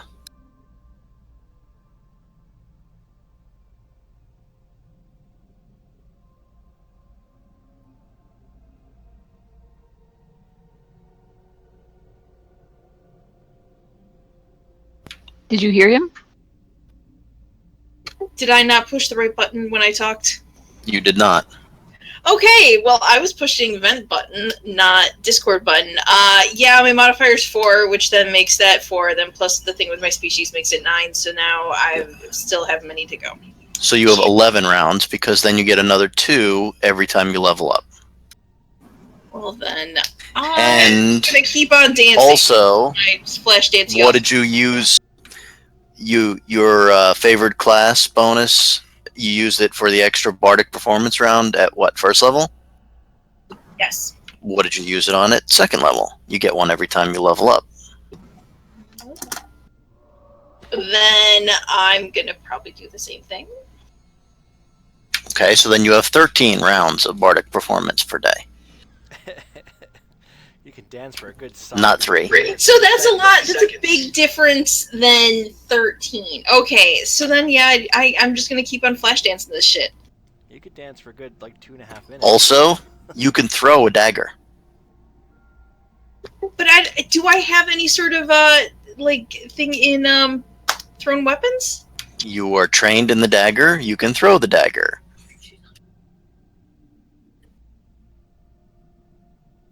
I don't know if I am trained in the dagger. Everybody. It's a simple weapon. You're trained in dagger. Your extra weapons took place of the bonus ones you would have gotten as a bard, like the short sword and the whip. But yeah, you are trained in a dagger. Fuck it. I'm just gonna keep dancing. Let's do this. You can do both. Okay, then fine. I throw the dagger. So now I have to roll to see if I even hit with this damn thing. Your base attack bonus, because you're second level bard, would be 1. And then your dexterity modifier is what? What is your dexterity? Dexterity is 3. Okay, so that's 4, and then your performance makes it 5. So you'd roll 1d20 plus 5 to hit, and then 1d4 plus 1 for damage. Look at that. Hit the wrong button. There. Okay. It's actually a potential crit, because a dagger is a 19-20 crit range. So roll a 1d20 plus 5 again.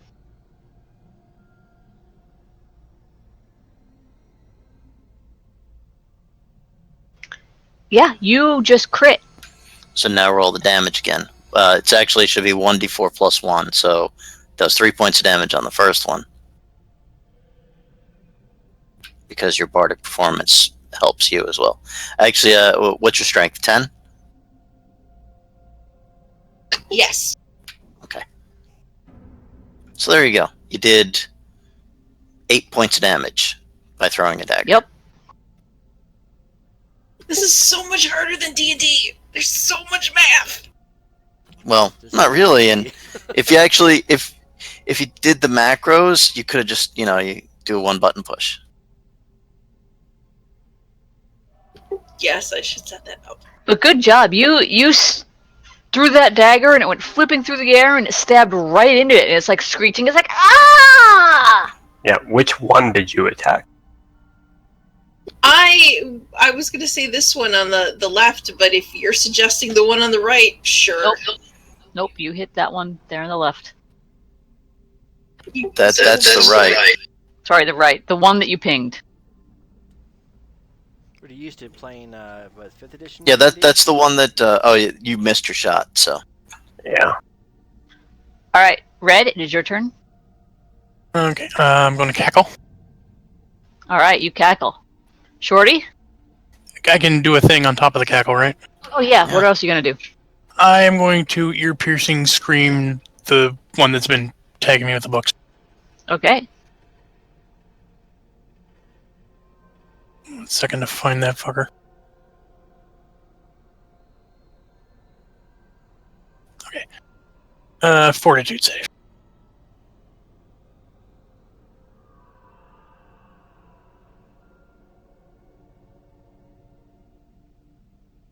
What is the fort save? 16? Yes, 16. All right, it fails. So it does 2d6. It's 2d. Words hard. 2d6 damage, and it is dazed for 1 round. Roll your damage.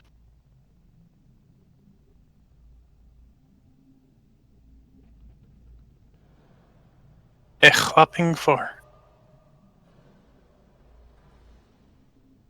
All right, it is dazed.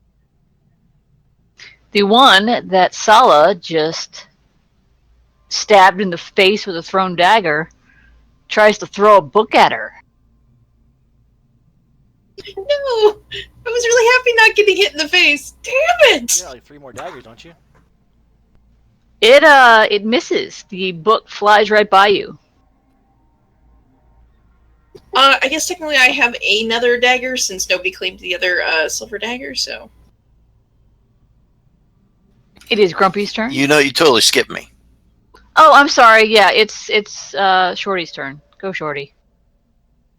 Go, Shorty. Go, Shorty. Go. Sounds so thrilled.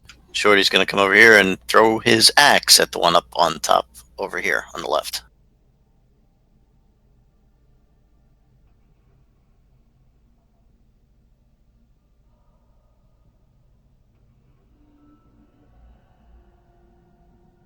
That is going to miss. A 13 misses. Yes.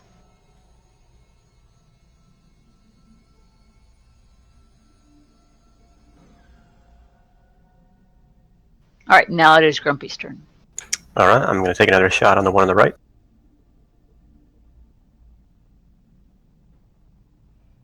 So that's a 23 It's attack. It's dead. It's dead.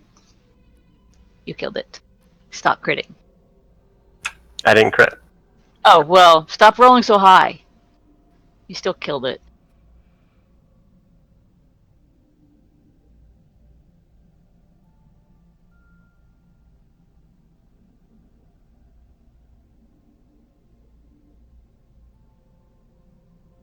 So there's just one left. Pretty, it is your turn. Well, I have my crossbow, and it's loaded, so I'll take a 5-foot step, and then I'll shoot it.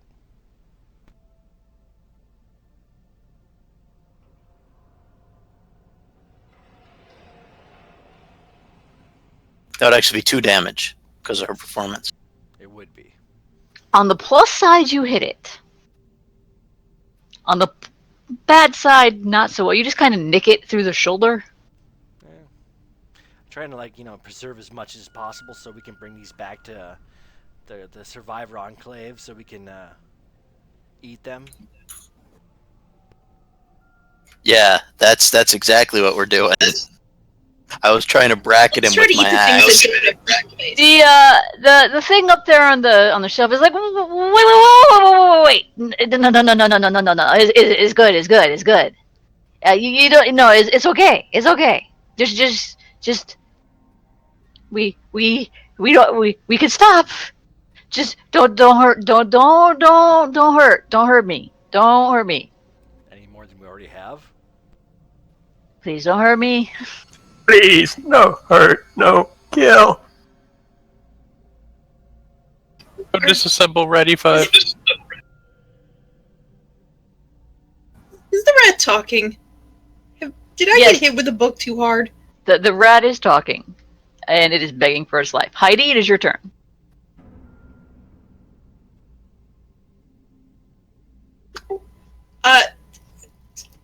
I looked to the group and should we finish it off? Well, I did surrender. If we let it go, it's just going to come back to attack somebody else. So we'll tie it up. I Right. don't know. You're all talky, Heidi. Talk to the thing. No, you got to go in turns since we're still in combat. Well, if you guys want to end the combat, you can. It has ended its hostilities, but if you want to kill it, you can. But if you want to end combat, it is on you to end combat.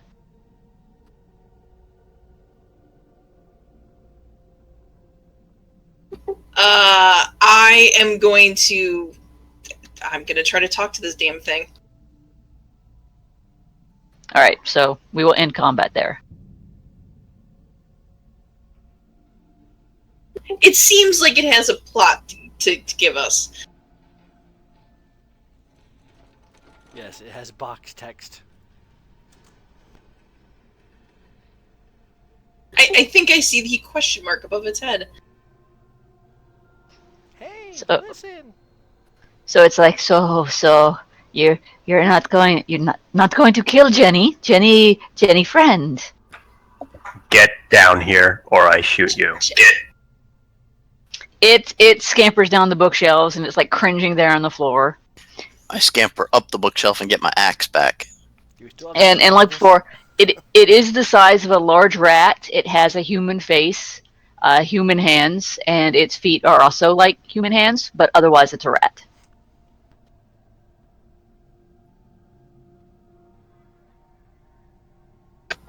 Why'd you attack us? You came in, and we don't know what you're doing, and the others come in, and they are the bads and the means and the hurtsing.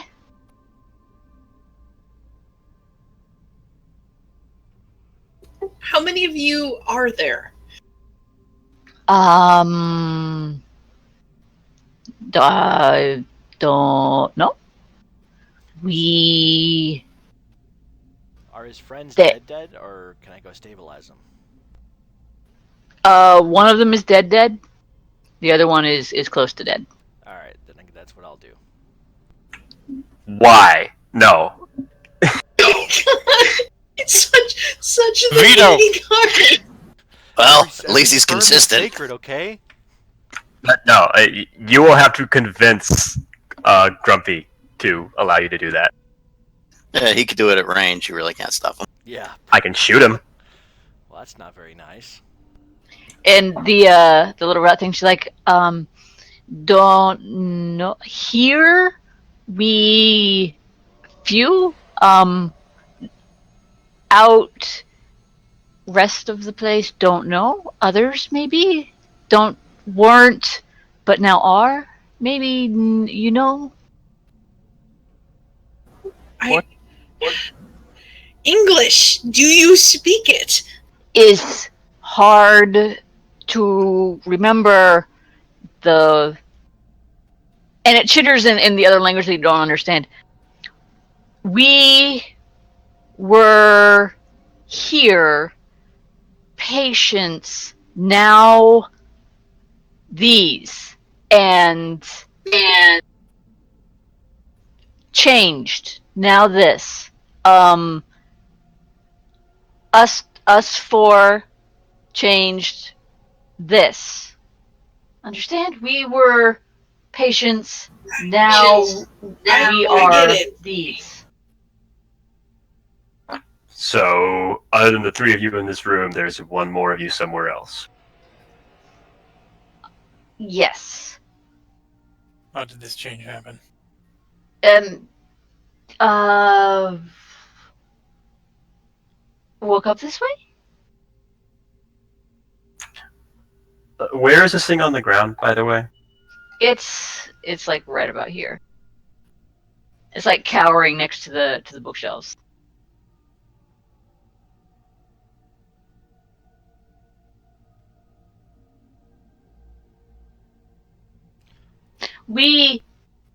And she points at the bookshelves where some of the stuff is moved out of the way. She's like, we trying to get out, trying to get away, dig.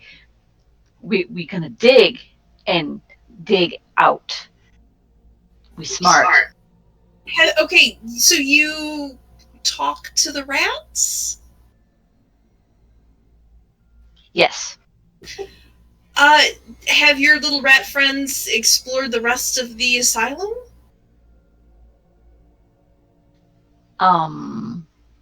Maybe. Rats listen. Rats don't talk back. They're rats. Pretty's like, sneaky, sneaky, sneaky. Have your little rat friends, do you have a safe route through the building that isn't filled with, dangerous people? The kind of people that would hurt you? No, we don't go through building. We come here. Library, best place. Library, we dig out. Rest place, bad. How long would it take you to dig out of this place somewhere safe? Don't know, but we were trying. Silly. It's not like we can go down a rat hole. We're not that small. I mean, some of us are, but, the rest of us aren't shorty. Yeah, if you examine the bookshelves where some of the books were moved, you can see that there is a tunnel leading down, but it is way too small for any of you to fit in. Okay, so you guys, what have you been eating? Have you, is there a storeroom that you've been getting food from? This is a lot of mouths to feed. She holds up a book that's been chewed on. Oh, yeah, All right. If we let you live, do you promise not to attack anybody else? Not attack you. The others try eat us. They come. I attack. Me think you tried eat us, and that's why. Okay, so what benefit is there for us to let you go? It's the right thing to do. I wasn't asking you. Well, I'm just saying. The rat thing looks back at Pretty. Is right thing to do. Is right thing. I mean, why do I have to be the most reasonable half-orc on the whole entire planet here?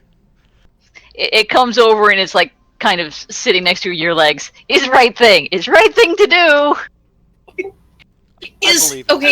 Is there something you can message or a symbol or some sort of something that you could tell us or give us that would tell your other friends, your other ratty friends, to not attack us? I think you're asking a lot for somebody that's got the head the size of a, dachshund. Plus, there's only one other rat in the building. Can I do a sense motive just to see if this rat thing's fucking with us? Sure.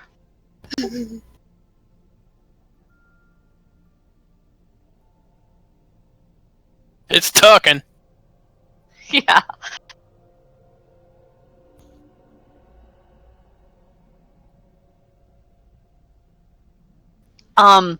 It appear pretty. You can tell this thing. It is being honest. It doesn't want to die.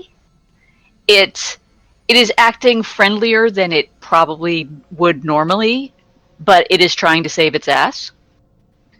And from what you can tell, when it says that if you don't kill it, it won't attack you. If you don't kill it, it's not going to attack you because it knows if it tries, you will kill it. So it is honest when it's saying if you let it live, it'll leave you alone.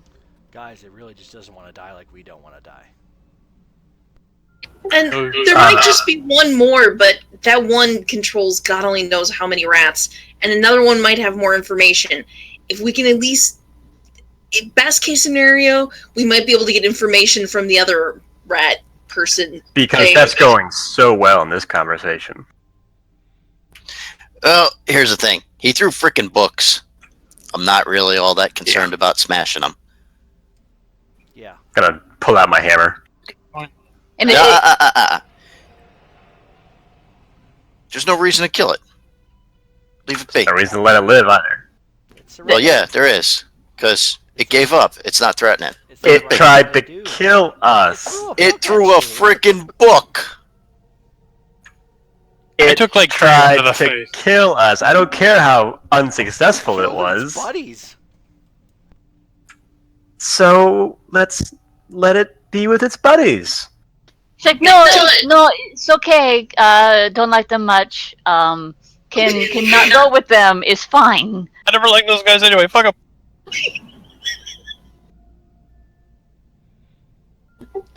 Jenny, I think that we're done with you for now. Yeah, take But somebody you- that I stabilize, and you may want to just go away from this. You need to GTFO. Since we're out of combat, am I allowed to coup de grace this thing? It's No. not helpless. Yeah, no, it's not helpless. It's surrounded and it's surrendered. That sounds kind of helpless to me. It's next to me. If you tried to stab it, it would be able to move and get away, and that means it's not helpless. If it was bound, if it was asleep, Oh, okay, If it- gotcha. if it was unable to react to you trying to stab it in the face, then it would be helpless. But it's not. That's kind of messed up. I just don't get why you guys keep trying to help the things that are trying to kill you. This one stopped trying to kill us. Okay, that was not all of us. That is just one of us. And this one time, I'm gonna, actually agree with the giant, hulking, chiseled man beast person. What would you want done to you? It's not a question of what I want done to me. It's a question of what it tried to do. It tried to throw some knowledge. It threw at the your book head. at you. Actually, it threw the book at me, and I'm willing to let it go. I mean, if a baby throws a book at you, what are you gonna do? Hammer, smash, face it? Well, a spanking is going to be involved. at Great some album, point. by the way. Great album. Yeah, no, Cannibal Corpse. Yes, sir. So, I mean, it's like it's very simple. It's not threatening us. There's no reason for it to be dead. It kind of raises his hands. Yeah. Doc smarter, Doc no more. Me, Doc make friend. Me take to Doc and Doc help, and I go. Yeah. Who's Doc? Yes, Take your that friend. sounds very good, Jenny. And gives the total look at Grumpy. See? Hey, Pretty, before we get out of here, you think you could do one of those Healy burst things? And, because a couple of us took some damage. I got singed. Yeah, I hear you. I just don't know if you guys deserve Sorry it about that, by because, the way. Right. You want to save the thing that's trying to kill you, but when it comes to us who are protecting you from things trying to kill you, no, we can go to hell. Well, you guys did try to kill things.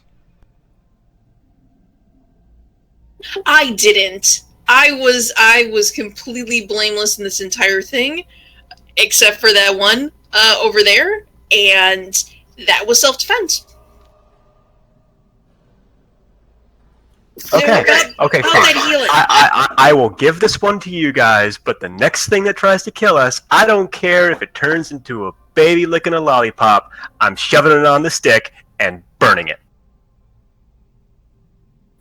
I'm tired of things trying to kill me. What? I just Wait. want to get out of here alive. What kind of lollipop is important? Toffee. Now, see, do we gotta burn the lollipop, too? Well, the thing's toffee sticks to your beard. I don't have a beard. I have sideburns. I have a personal interest in this. All right, let's. Jenny, you'll show us the doctor. Pretty, you'll give us the healing, and Grumpy, you will stay your hand this time, and slate your bloodlust on something far more deserving than this pitiful creature. Yes. See, now I have a picture of Grumpy being like the cartoon samurai from way back when, where every time he draws his blade, it must draw blood. But because it was stilt, he has to keep cutting his thumbs every time we deny him a kill. He's like, yeah, I must kill this savage beast here that's, tiny and threw books at us. Yeah, you have to remember, like, Grumpy does not trust things that appear weak. Hey, Jenny, by the way, I just, with all this stuff you're doing here, you haven't found anything, I don't know, let's say sparkly or shiny? Or Maybe food. something glittery? Real quick, was that 4 points to healing? Yeah. Okay, for the people who are new to Pathfinder, When you get regular healing like that, it will heal both the non-lethal and the lethal in equal amounts.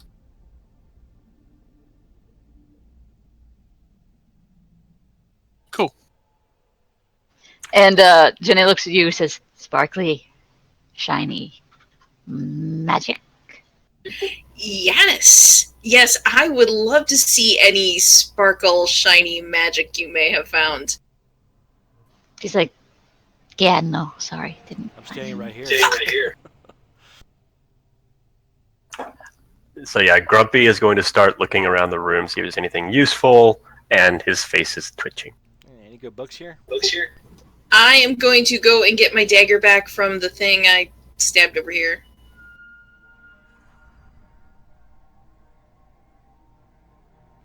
The books are all basically psychology texts or Prison library material.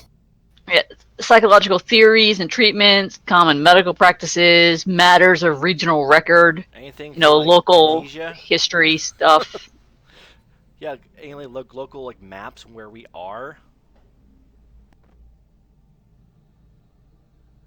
Yeah, there's actually information on the local area and stuff. Yeah, like anything on amnesia, group amnesia. No, nothing on group amnesia. All the psychological texts are like really dry, boring, technical shit. So unless you have a history in psychology, you're really not going to get understanding it. All right, Jenny, lead on to your doctor friend.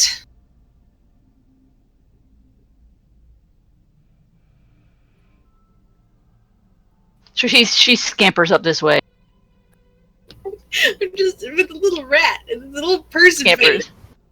Scampers over here to here, and there is a tunnel that goes north, and she scampers through it. Is it a tunnel big enough for us? No. Yeah. You've got to be a little more specific. I haven't dealt with a lot of rat people before. How do you know? I would think that this might feel familiar. I mean, what with the rat peopleness.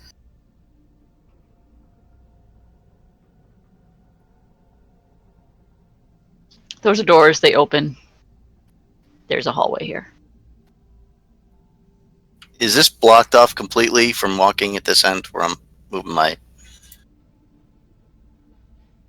If rubble is open, then it can be probably assumed that you can actually get through it. If you can't get through it, then I block it off. All right, well, I'm going to walk down to this. Looks like a conference room. Yep. Just because I don't have to open a door yet. Well, I'm gonna totally be so smart and so safe and try to open up a door by myself. And thus ends the bard. I'm following my rat friend.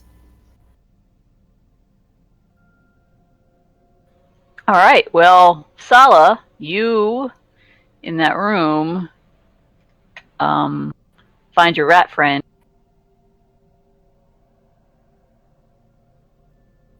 I'm gonna search around the table, see if there's anything useful. And some other friends. In that room, good job splitting the party, guys. Okay, in that room, a once handsome conference table now sits marred by the top or partially toppled southwest walls. Between heaps of collapsed stone, a door still stands. There's that door right there. That was kind of, unnecessary.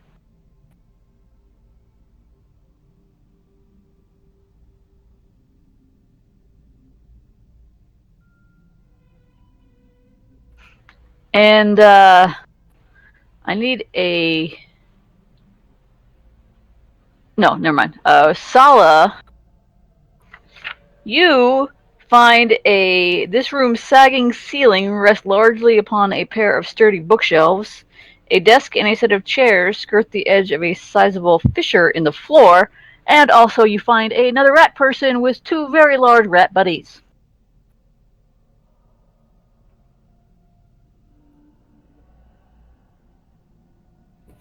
Okay. I'm gonna look at Jenny. Look at the rat person. Be like, Jenny, why don't you introduce me to your friend? And Jenny's like, person, doc, person. Hello, Doc. We just met Jenny, and we saved one of her friends from death. Uh, we're uh, we're, we're just passing through here. We don't want any trouble. All right. So that's what's going on with Sala. Sala's going to be over there talking to another rat. What are the other three of you doing? Searching this room. Okay, who is the first one in? Technically, I think I stepped in first. Okie dokie. I was gonna kind of hang out here with Sala in case shit goes south. What could go wrong? Girls travel in packs. We're going to the bathroom or meeting rat people. We just have to be together in case one of us needs a tampon or something. Okay, well, the large jar that comes crashing down from a shelf next to where you're entering misses you and explodes all over the floor. Is it bees? You're gonna wish it was Is it bees. beetles? It's also not beetles. Spiders? I need a fort save. From all of us? Yes. By all, do you mean us over here? Dealing with our own problems? Bam! Alright, as the jar hits the floor, it kind of explodes, but not in an explosion kind of way. Basically, it was filled with fluid, which splashes all over the place. And some of it gets on to Grumpy. And it is very irritating. And you break out in a rash. Lovely. Basically, you've got an allergic reaction. You take a -2 penalty to dexterity and charisma for the next 24 hours. Oh, that sucks. Alright, so I'm not doing anything anymore. Alright, well, Let me double check something real quick.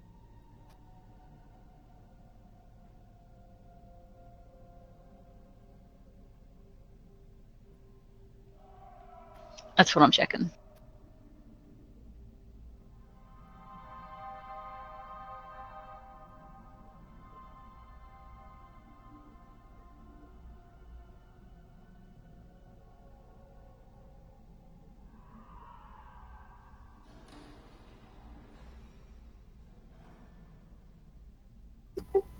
While there's checkings being made, pick 2 colors.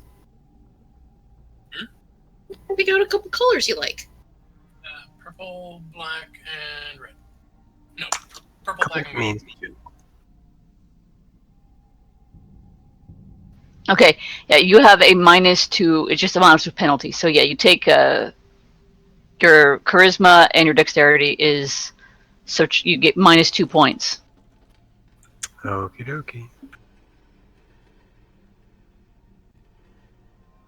so it's effectively a -1 on dex-related shit.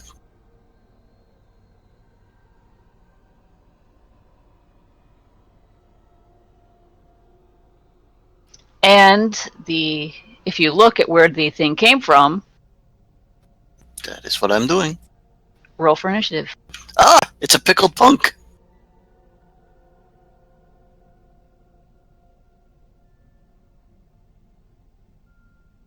Is that everyone or just 3 over there? Everyone, because if you guys see them in combat, then you can join in. Alright.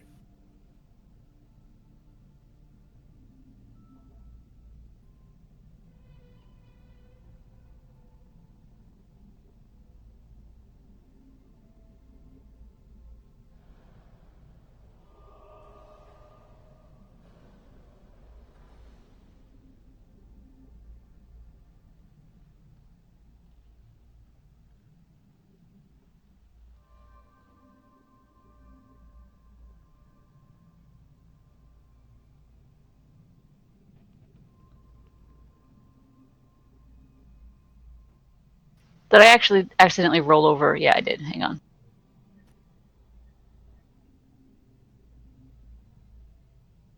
Sorry, I accidentally did something wrong. Okay.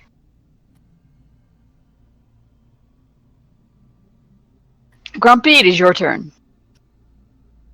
All right, so since I moved back into the hallway before I knew there was combat, I have no idea what's going on.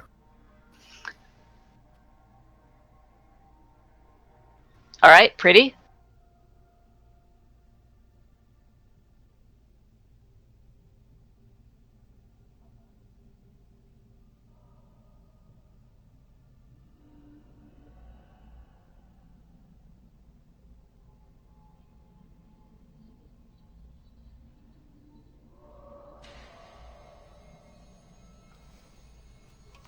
Sorry.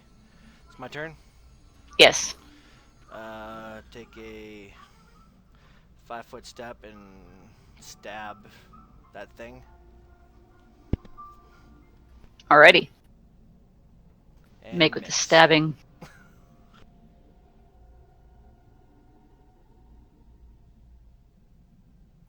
Did you roll? Oh, there it went. It was just very missy. very laggy. Yeah, that was very much a miss. Well, Grumpy, now you saw him swing at something. Red? Do I hear shenanigans going on down the hall? You probably heard the loud sound of shattering glass. And Grumpy Yeah. cursing up a storm. Yeah, you have to do a perception check. Yes, because, glass thing.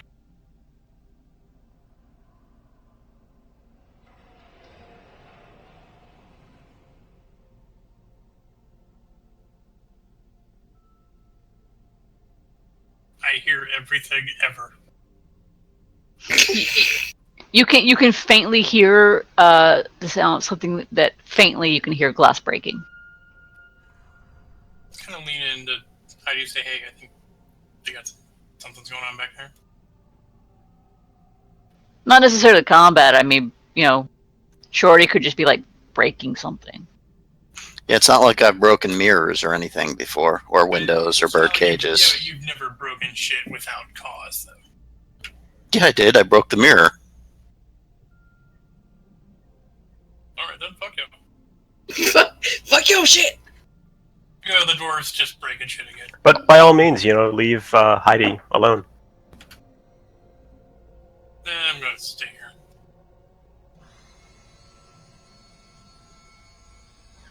All right. Well, from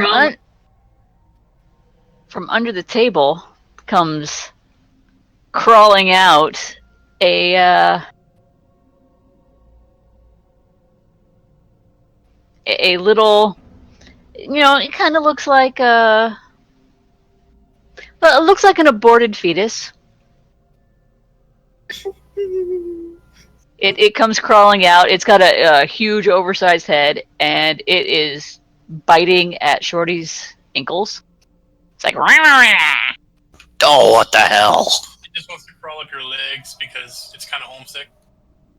it misses.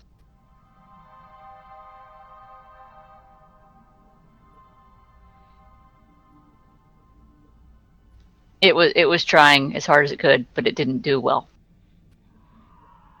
And that's why it was aborted. Heidi, it is your turn. It's just a little homesick, so it's trying to crawl up your leg. I look to my new rat friends, quote unquote. Like, is there anything down the hallway, that you know of? Anything dangerous or yeah? And one of the rat you don't know yet, who apparently is named Doc, he's like, just a collection. The collection of what? Well, one of the doctors, she collected abnormalities. Are they dangerous? Yeah, it's you can't get that much information in one Okay. combat turn. Alright. So, like, ooh, I wonder what's going on down there. Okay, the one that was up on the shelf kind of leaps out at Shorty and tries to bite him. Yeah, this is why I never had kids. Because they're all in jars. Does a 20 hit? No, it doesn't. Yes, it hits. All right, you take 1 point of non-lethal damage, and hang on a second. Let me see something.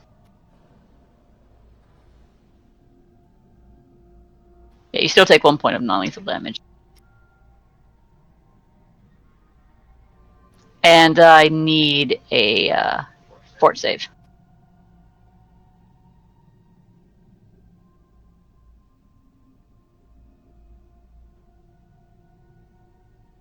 All right, you save. The little creature, it has latched onto you. It is grappling you. It's an automatic ability. You are not grappled, but it is grappling you. It is very small. It has just basically latched onto your arm. So you are not considered grappled, but it is considered to be grappling you, if that makes sense.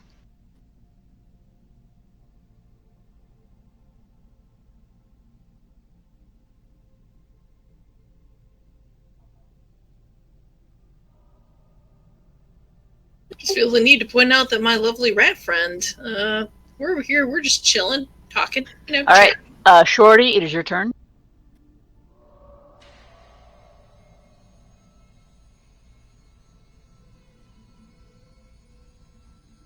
I mean, since he's just hanging around. Yeah, you chop right into it.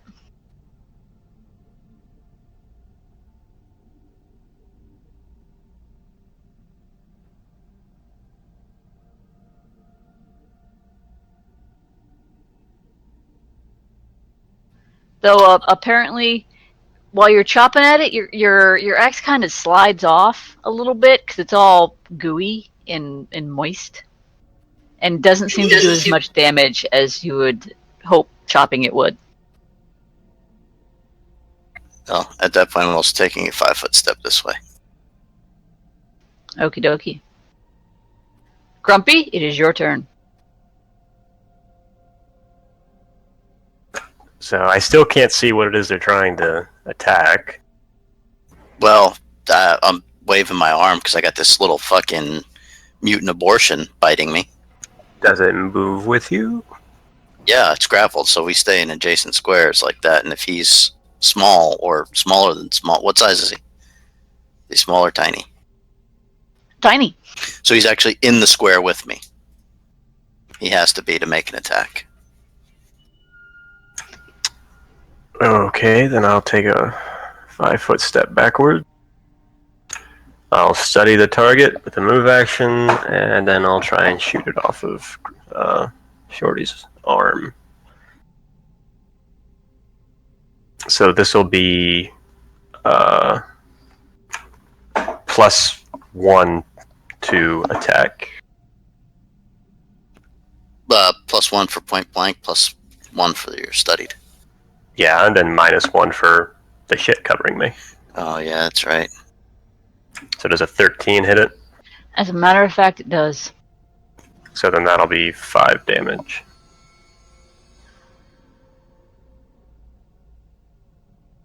Once again, it seems that not all the damage actually affects it.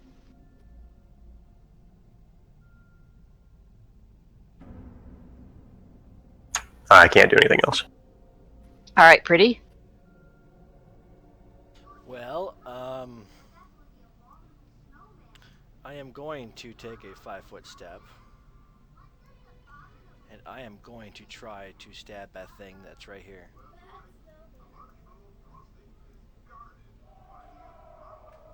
Technically, he's right here because he's in the square with me, since he's tiny and grappling. Am I taking any kind of negatives to hit it?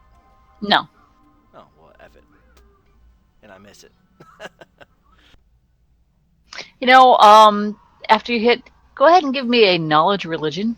Oh, I got that. Okay. And I fail it. We are awesome. God wanted that thing to be aborted. Yeah, Shaylin did too. Red, it is your turn. Hold on, I'm having a bit of an OOC giggle. Okay, I'm going to ask the rat guy, doctor, whatever's in the collection, is it dangerous? It's just, you know, samples and jars. Are they living samples? Do you keep living specimens in jars? No, but I don't talk to rats on the regular either.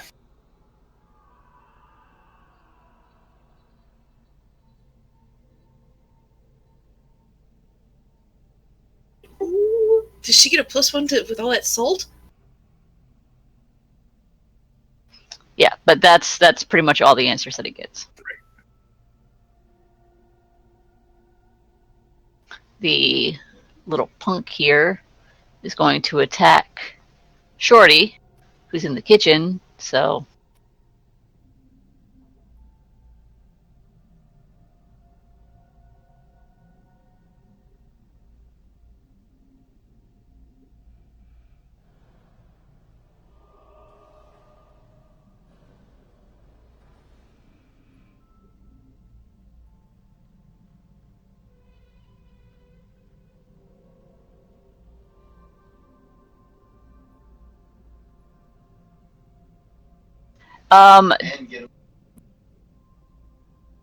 the one from under table is going to crawl out because I had him wrong in the order. It's going to crawl out from under the table.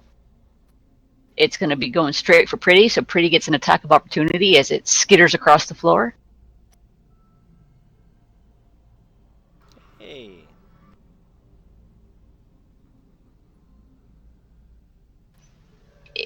Your glaive kind of once again slides off its slimy, kind of half-rotted exterior as it's coming for you. That's And does that 16 hit you? No, but the Is that? Oh, is that a crit? That's a crit. Didn't confirm. I don't know why it didn't automatically re-roll it, but here's it again.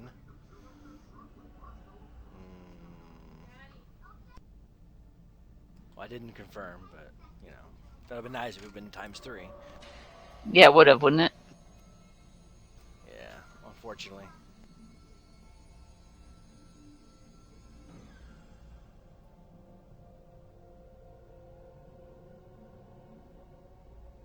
So does a 16 hit you? No. All right, it's trying to bite your ankle, but it's not getting through your shoes. Yes. Heidi? I looked down the hallway because I can hear them making a kerfluffle, but nobody's called out like, "Oh my God, my eyes!" or "Sweet Jesus, put that away."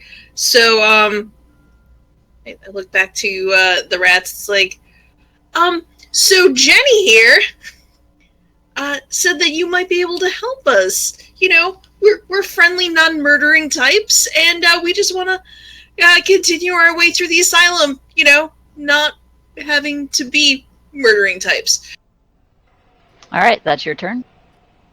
We're having this conversation, just chit-chatting over here, having tea. Okay. You take 1 point of non-lethal automatically. The attack roll does. I was just rolling it for the damage.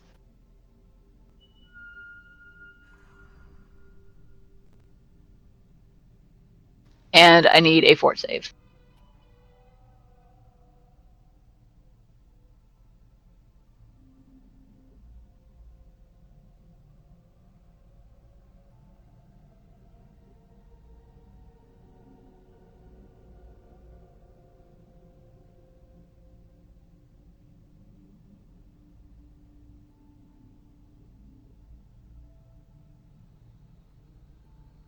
Okay, you are fine.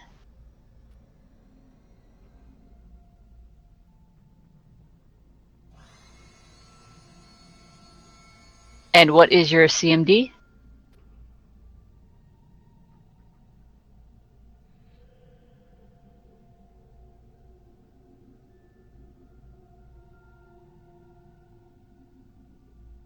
Okay, and it stays latched to your arm.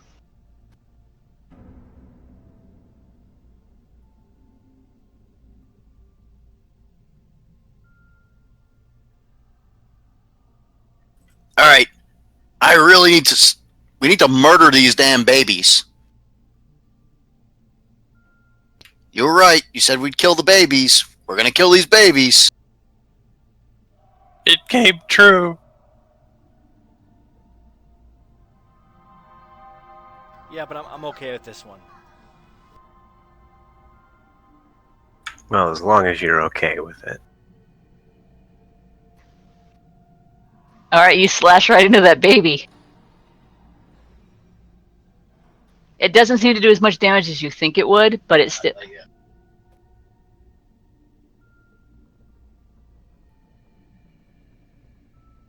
Grumpy?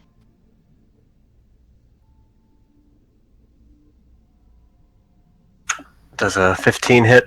Yes. So that's 8 damage.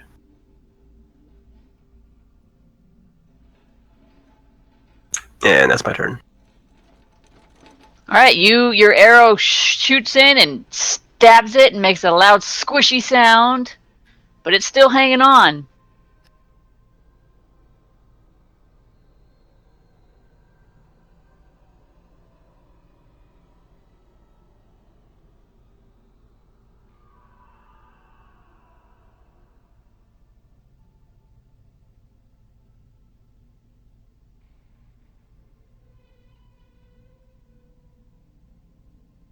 I can't do anything else in case you didn't hear me.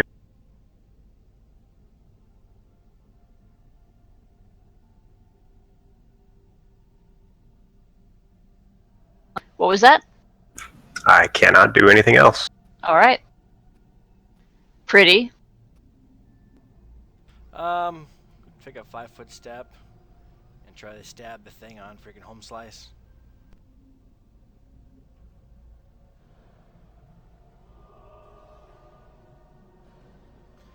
All right, you hit it. Yell out in savage fury, "Help!"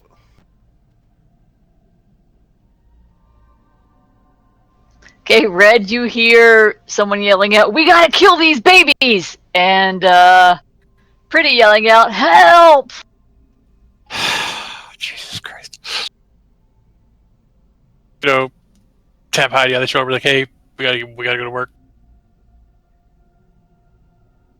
And he's like, "Oh, hey, yeah, we'll be right back. We hear a bit of a thing." I moved about there.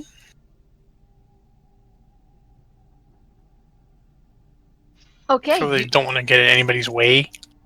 You move about there just in time to see basically a aborted fetus come crawling across the floor and launch itself at Pretty.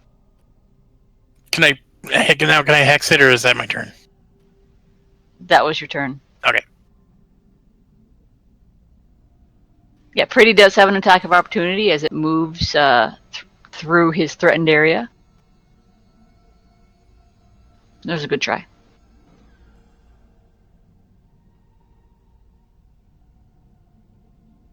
Again, it bites at his ankles ineffectively. Heidi, it is your turn.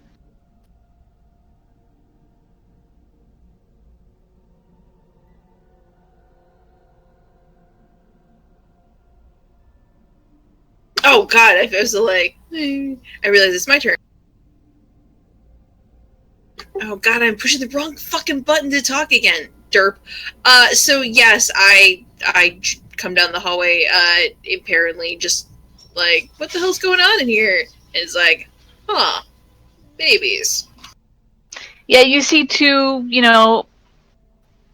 aborted fetus corpse things. You know how things, when they've been floating in formaldehyde for a long time, kind of like get that swelled up kind of. And they get that kind of cheesy covering they Yeah. like the inside of a quesadilla. Oh yeah, I'm familiar. Yeah. There are two babies that look like that. One is latched onto Shorty's arm. The other one is trying to bite Pretty's ankles. Well, Did my move take up my entire turn? No, you still have an action.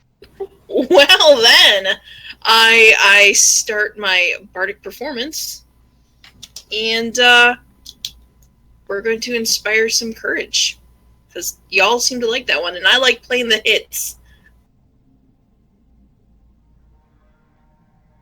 All right, the one on Shorty's arm does another point of non-lethal.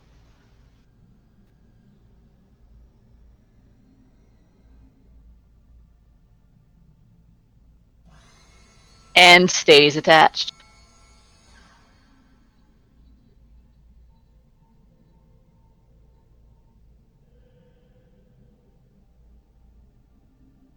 And it is Shorty's turn. Well, the axe doesn't seem to be doing anything, so I'm just gonna basically forearm shiver this thing into the wall, doing punch attack.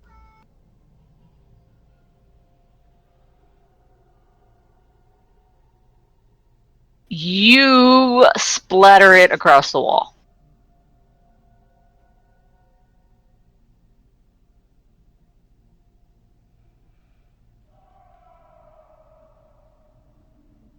So he slams his arm. It slams it against the wall. It splatters, and it doesn't just splatter. I mean, it's as it splatters against the wall, its body basically just explodes into this slushy, sludgy, muddy goop. And I need a fort save from both Pretty and Shorty because this is so super gross.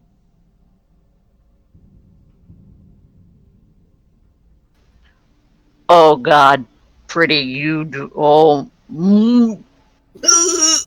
I also use my move. I take the 5-foot step to get over to there.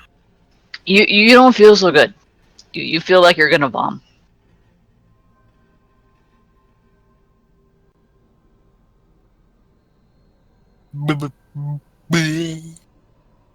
It is Grumpy's turn. I use move action, study the target, and shoot it.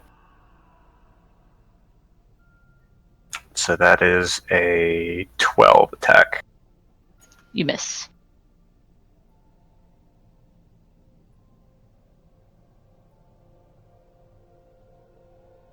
It is Pretty's turn. Take a 5-foot step back. Promptly throw up to the side and wipe it off and stab at this thing and flank it. Yeah, you are nauseated, by the way. That was the description. Okay, that's cool. I really can't hit crap anyway, so. Oh, nice. Let's go ahead and see if I can confirm that. Probably not. That should confirm because it's a 15. No, it's because of the nausea. You have minor penalties to hit. Ah. Oh, okay. Sorry. Sorry, I was confusing nauseated with sickened. With nauseated, you only get one action. You can take a move action, but you can't take a standard action when you're nauseous. Creatures with nauseated condition have intense stomach distress. They may not attack, cast spells, or do anything that requires concentration. Okay, then I'll just take a 5-foot step back. How long am I nauseated for? You're basically around. You move back. You prevented yourself from bombing, and you're fine. Okay, so if it moves though. Yeah, it was just a 1-round thing.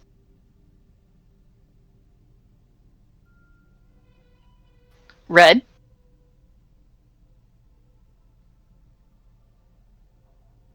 Okay. Can I see the thing at the end of the? Is that thing at the end of the hall actually there? Yes, it is totally there. Okay. I'm gonna hex it. Spell within range. Yep. Oh, and I put a link to a picture of the pickled punk in. Yeah, I just saw that. It's fucking gross and awesome. It fails its save. These nuts. It is going to turn and try and bite at Shorty. I will take my attack of opportunity because since he's tiny, he has to enter my square, which provokes. Okay.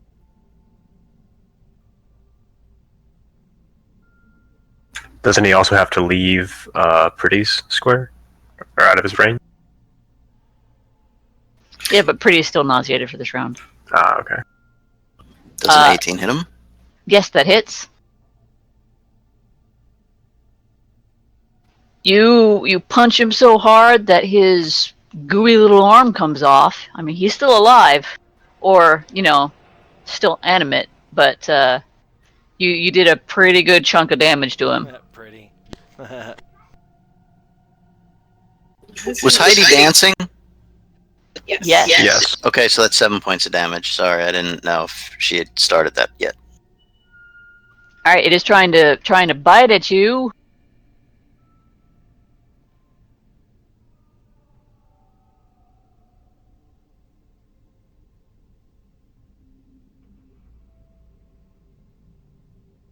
Yes, that hits. Alrighty, well, it latches onto your ankle and it's biting down. Like, you take 1 point of non-lethal from its gummy little baby gums. And I need a fort save. Yeah, I could roll natural 20s on fort saves apparently all day long. Nothing else but fort saves. Heidi, it is your turn.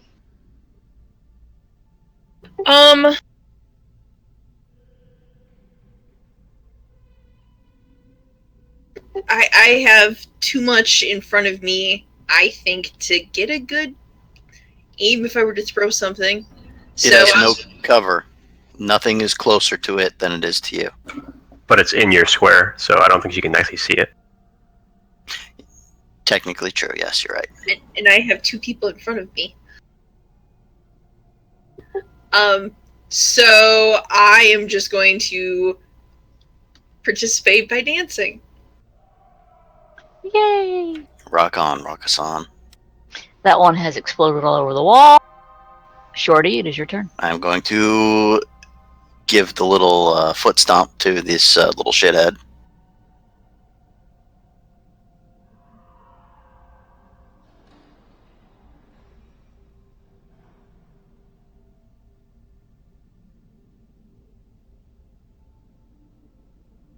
Rocking that one. Nice, nice. Your foot kind of slips in the remains of gooey formaldehyde, it smells like, and you almost lose your footing. You don't fall, but you manage to not kick him properly. Grumpy? Did you want to take a move action? Well, yeah, just to make it easier for everyone else, I'm actually going to 5-foot step down one to right where the guy is. It's occupying my square, so just leave it. No, right where I was. I'll just put it right there. It's in my square so that people know where it is. All right. I'm going to try and shoot it.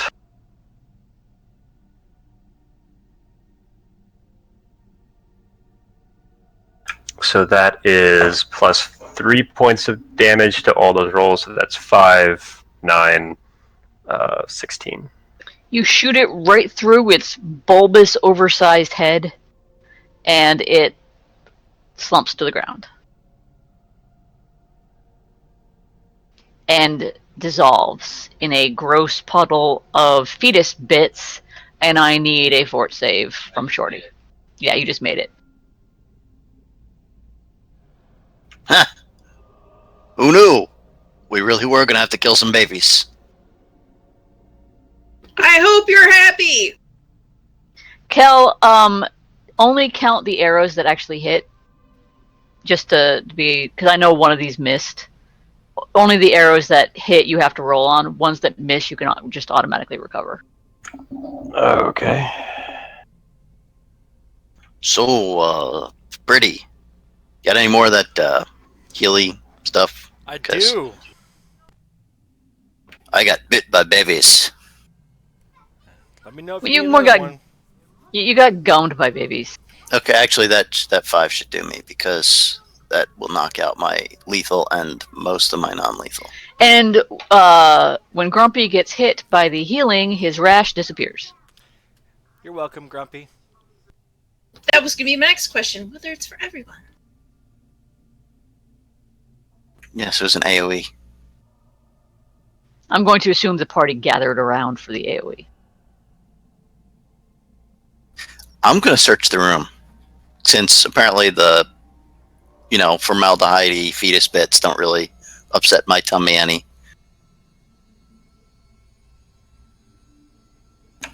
Grumpy's going to look back at the other two and say, "What the hell were you two doing?"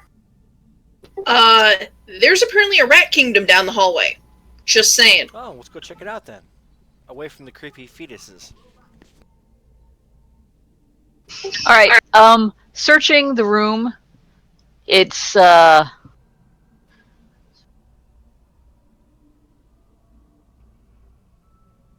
You find a collection in the closet over here. Hang on, let me pop this open. This door over here should be open. So yeah, it's a closet. Inside, you see basically what looks like a medical collection of crap in jars. Fluid-filled jars full of brains, what look like tumors.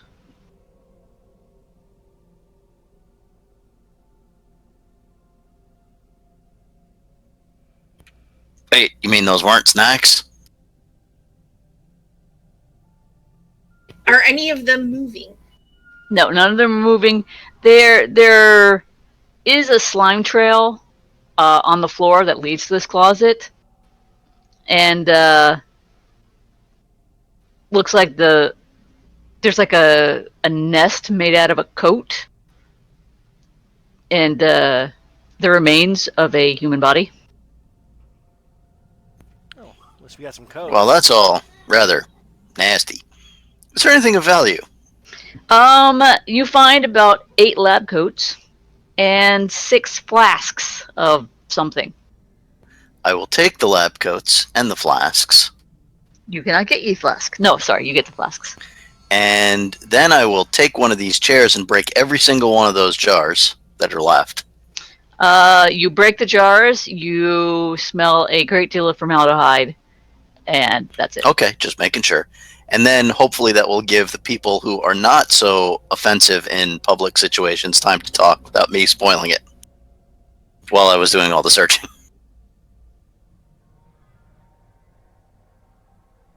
Oh, so we're going back to the rats. Cool. Well, yeah, I was trying to take my guy with his charisma penalty out of a discussion with potential allies or enemies. Well, then I'm coming back to the rats. Jenny's my bud. You're welcome for that. Yeah. Grumpy's gonna sit here in the hallway for a little bit and get some of the gunk off of him, and I'm gonna use that as an OOC chance to not take part in the conversation because I'm in the hallway and I need to go to the bathroom. So I'll be right back. This is how the negative charisma people help the party. So the rat guy sitting there talking to Jenny. They're talking in a language that you don't understand. It sounds like chittering and spitting, and it's called Aklo, but you don't speak it, so you don't know that. I'm gonna move over here so somebody else can join me in the room. Okay, you said there wasn't anything dangerous down there? No specimens? Some of them were alive, but we took care of it, so you folks are safe. People, things, beings. You beings are safe. Don't see how they could be alive, but seen weirder stuff recently. If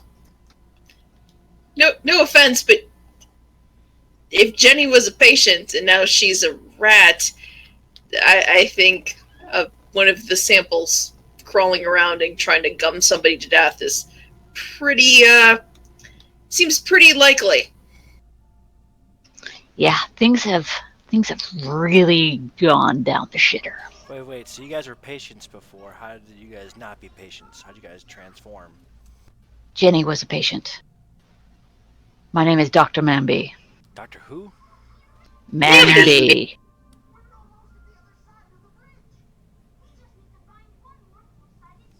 I was a doctor here. Welcome to my office. Why are you not a doctor anymore? I think very he's good- referring to the rat thing, not, I'm sure your skills are as wonderful as ever.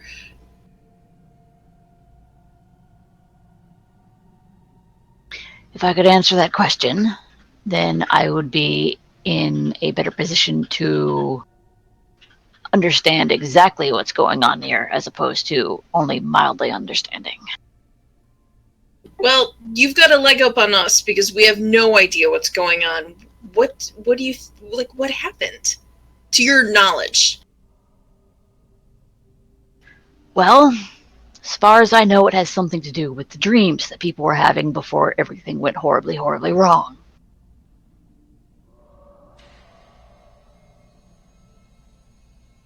Did it have something to do with like a dude in like leather thing stabbing people in the back? Or the eye. Or the eye, yeah. Figure in yellow. The tattered man, yes. Oh, well, at least we know we're in the right place.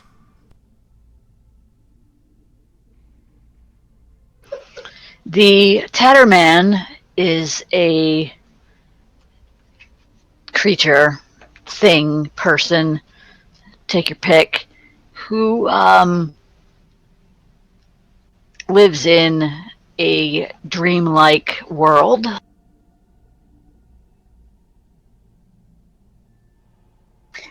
And when he kills you, he changes you. Heidi kind of looks over at the doctor and kind of looks over at Jenny and change in what way? As far as I can figure, the change seems to bring out a underlying characteristic of your psyche. Those of us who were extremely dedicated to pure knowledge and information became this. Those who were more dedicated to their baser gluttonous instincts became creatures of pure hunger. And those who spent most of their lives hiding their true selves became creatures incapable of doing anything but.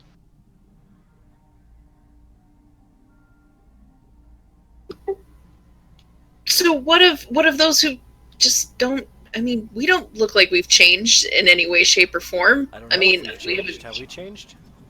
We don't remember our whatevers. We don't remember who we were. So, in slaying somebody who had nothing, the change brought nothing. If you can understand, if what you say is true, and you had no memory at the time of his attacks, then, as you were a blank slate, there was nothing in you for him to bring out. What about the people that are in the sanctuary? They don't appear to be changed in any way. We need to AFK real quick. And if you ask them, have they been killed by the man in their dreams? They've dreamed of him. Not everybody who dreamed of him was actually caught. Well, shit. That sucks. Before everything happened, there were word of some of those who dreamed of the tattered man managed to escape his hunt.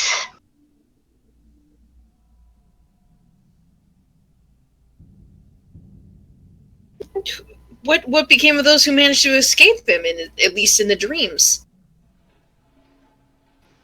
Well, nothing. Hmm. I assume this has something to do with who the Shred Man actually serves, with, him being a servant of the King in Yellow. What the hell are you talking about?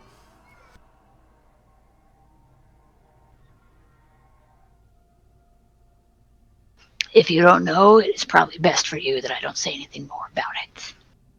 No. I think we could be served quite well by hearing a little bit more. I'm back. Welcome back. Fine. The Tatterman has been here on this island for a long time. He came here hundreds of years ago as when he was summoned by a local witch to serve her. And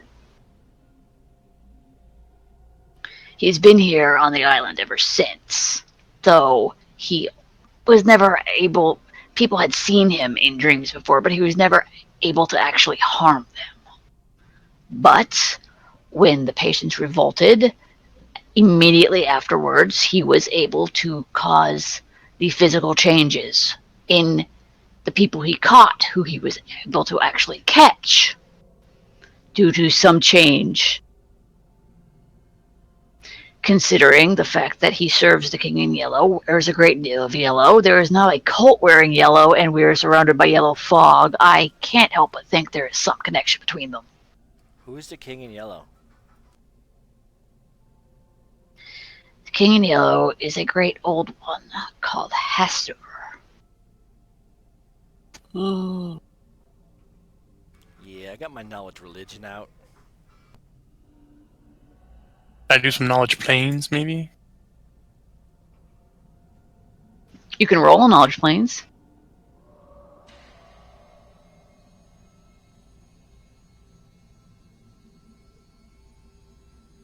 Okay, with that knowledge religion, you don't get much because, despite the fact that it was a good roll, Hastur is not exactly a up front and center god. You do know that Hastur is a great old one, and he is often referred to as the King in Yellow.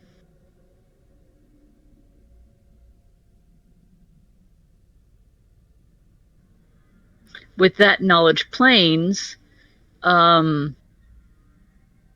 way that the doctor here was talking about the tattered man haunting dreams and living in a dream world and only people seeing him in dreams, there's a good chance that it is a denizen of the dream plane, the dreamlands, which is a dimension of dreams.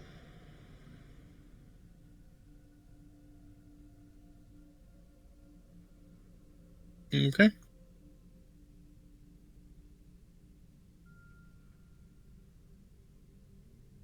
This is all very, informative and stuff, but we've got some slightly more immediate problems. We've got, those of us who are still alive, yourself included, and the people in the sanctuary. We need to get through this asylum and get supplies. We need to figure out a way out of here. I don't want to assume anything, what with your current appearance and all, but you seem to be a little bit more coherent than everybody, well, just about everybody else we've come across outside of the people of the sanctuary. Do you know what's going on out there, or at least some safe pathways through there? Here.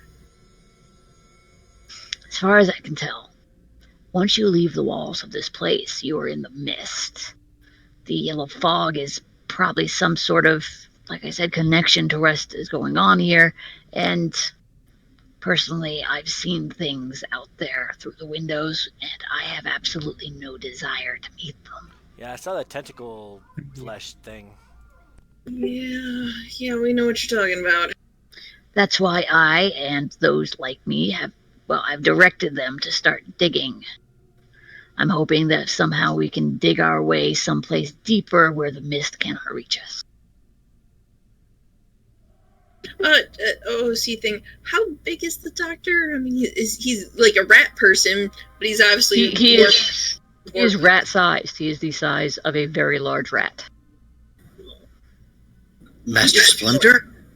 Yes, he's more Master Splinter size. Okay. Giggle.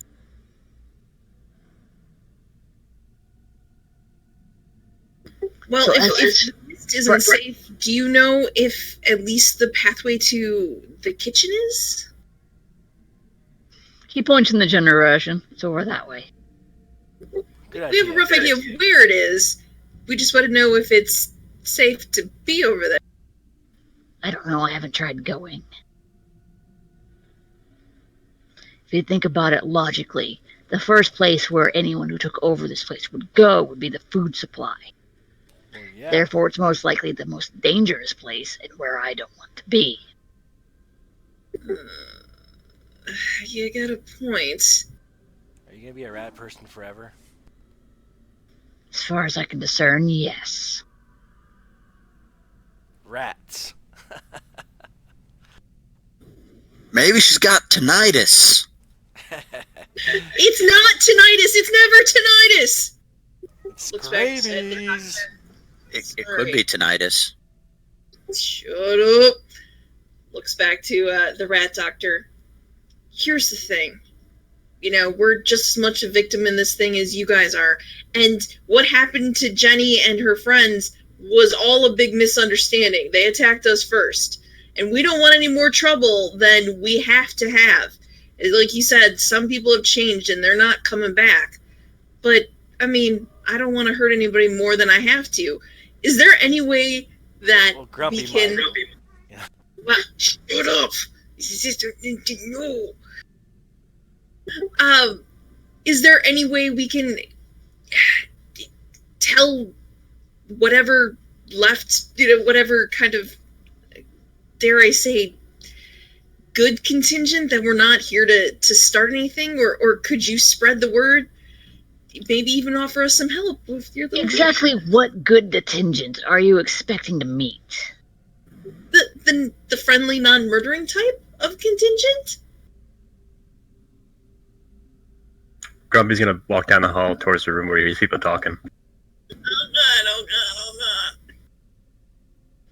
So the What the hell is that? This is our new friend, Dr. It starts with an M and I've forgotten it. Memby. Dr. Rat Memby. Yes, he's letting us know what's happened and has given us at least a better idea of what is going on and perhaps even what happened to us. Wait. Did you say your name was Dr. Rat Mamby? Ratch Memby. Rats Mamby. Ratch. Like ratchet. Anyway. It's Ratchet Man B.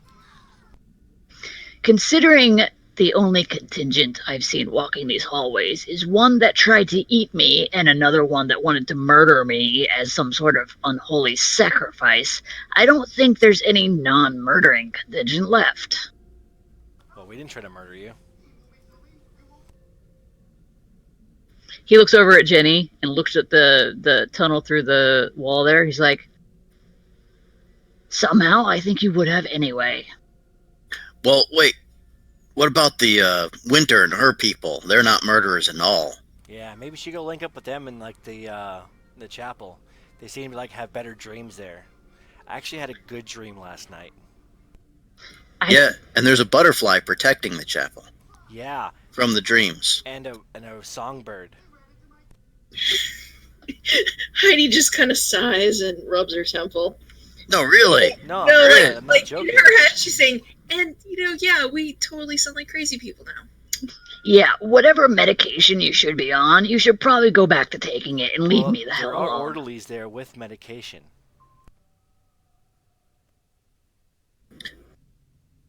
Hey, has the doctor here told you where we could find some food and supplies for Winter's people? Yeah, in the most dangerous part of the place. Yeah, he did point out the very logical assumption that, given that's where all the supplies are, we're going to probably run into some trouble. Hey, wait, Doc, this might be important. Do you know where we could find like some weapons? Because we're obviously gonna have to go to the really dangerous place, and while punching things is okay sometimes, maybe like a sword or big hammer or something.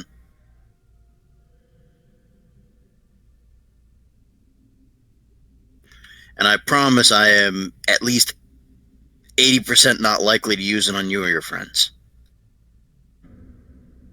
The only place where actual weaponry would be stored is either a orderly station, the special records room, or maybe the personal effects storage. I don't know what's in there, but patients may have come in with personal effects that could be used. Ooh, free stuff. Where are those?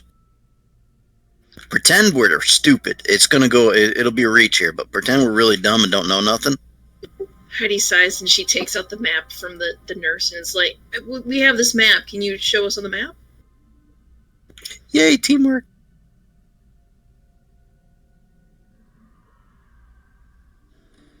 He looks at the map. Yeah, you go north here, through Administrator Lyssandra's office, and down the hallway. Hey, the administrator person, is that the one with the records, the patient records? The patient records room is right next door. Oh, look at that. And the personal effects room, that would be where? This is a horrible, horrible map. Yes, we've established that. But gosh darn it, if she didn't try her best. All right, he points at basically where it says offices in the courtyard there. He points right above the O. He says, this room and this room. And he points to like where the whole square room there. He says that's 2 rooms. Okay. So basically, we go up this hall and make a right. From where my character thing is standing. This is the records room and the special records room. What's the difference? This one here, he points to the one that says like records or whatever. It's the one that I can't read because my handwriting is shit. It says, this is the personal effects storage where we keep the patient's stuff. These 2 places would be most likely. There may be some records in Administrator Lyssandra's office. And this is just one last thing. Just to ease our minds. You've probably been the most sane person we've talked to that's had the most access to things around here. Or at least your little friends have. Totally looks at the weird, creepy bone rats. Looks at Jenny. Are there any patients still holed up anywhere? Any survivors? Anybody that we should really try to make an effort to save? I mean, this is your institution. You probably want to do what you can to serve your patients if you can.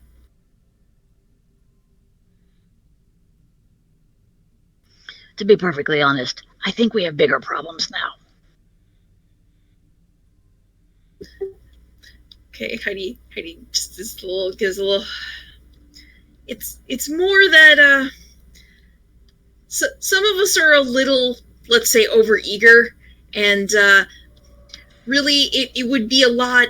It would settle lots of our let's say squeamish dispositions if we knew that we weren't going to accidentally hurt somebody innocent. Do you have any keys to any doors?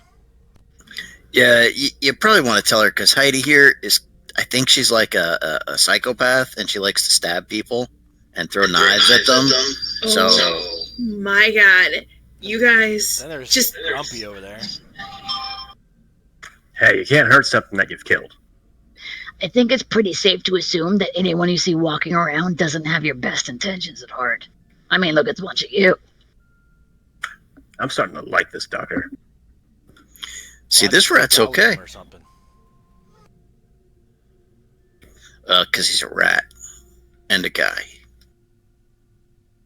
Well, I mean, they did have a point about the keys. You wouldn't happen to have a set, would you? Do I look like maintenance? I have the keys to my office. We're in my office. You are a rat. Well then, Doctor, I wish you the best of luck with your tunnel. Yeah, have fun And digging one. if it works, would it be too much to ask for you to send somebody back to let us know that it does? Why, you gonna cram yourself in it? Maybe. You know what? We could expand it. Yeah, good luck with that. It's a So- possible strategy. He's gonna dig their way out with all of his people who can fit down a tunnel. And if they escape, you expect them to risk somebody coming all the way back for a bunch of strangers with weapons that Yeah. are just as likely to kill random rat folk? Yeah.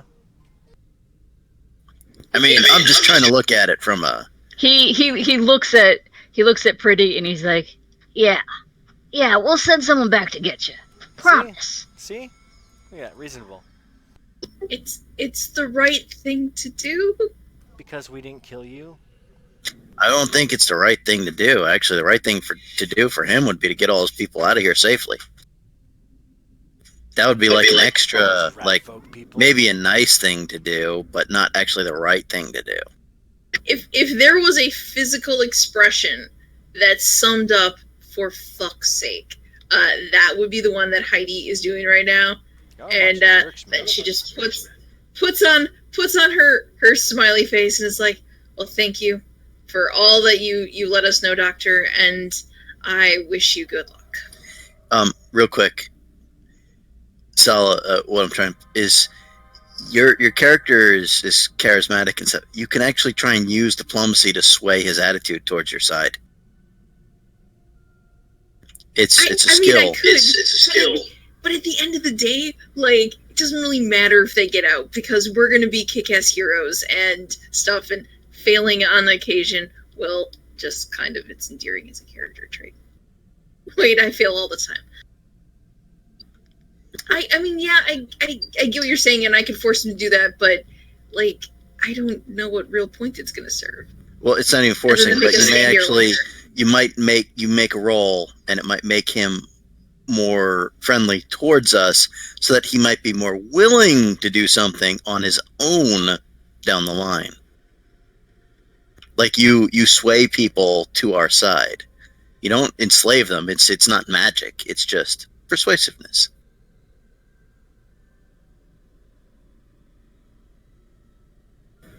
All right, let's try it then.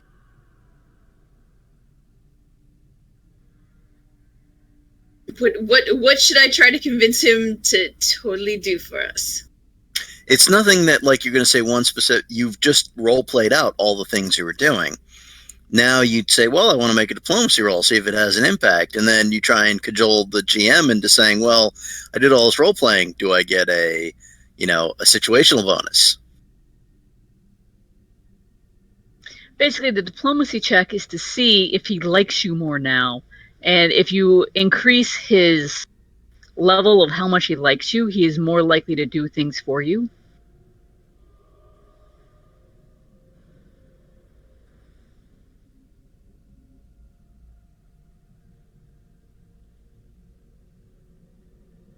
How does 13 work for you? Well,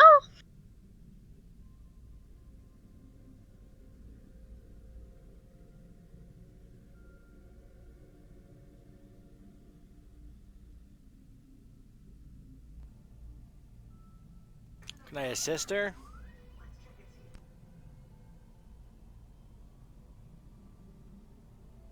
Look at you rocking the mega fucking diplomacy. I'm a cleric. Story-wise, it makes the most sense because he did, I wanted to stop fighting because I'm a fucking coward. On the other hand, pretty help the rats because he's a good dude. Saved, Gertie's freaking friend and stuff. Jenny, not Gertie. Yeah, whatever. Jeannie. Jenny. G-Man's friends,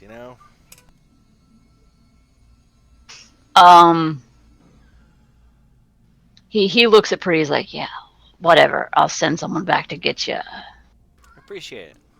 Really do.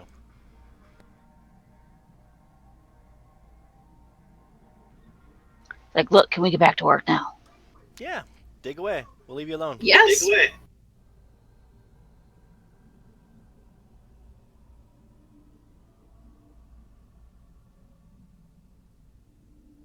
While they're talking, I'm gonna see if either of these two doors right here have any traps.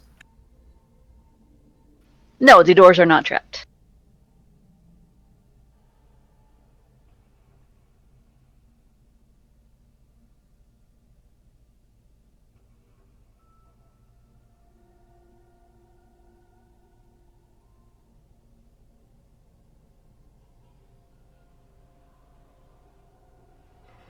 So do you want to pop one of them doors open?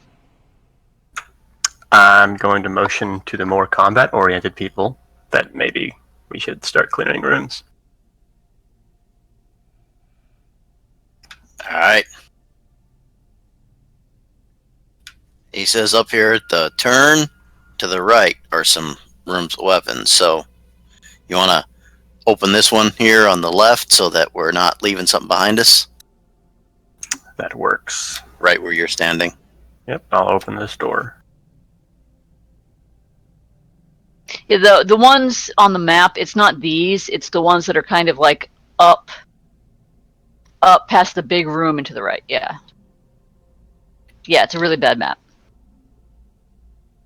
I can read it. No, but the rooms are in the wrong places.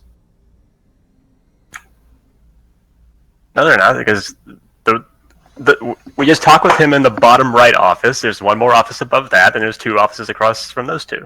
Yeah, it's not in these offices. It's towards the end of the hallway, through the big room, into the rooms to the right of that. So like I said, it's missing a portion of architecture. I'll hop in this room and check it. And see if anything attacks so that I get hit first. All right. The ceiling of this room has collapsed, crushing a table and a well-worn couch.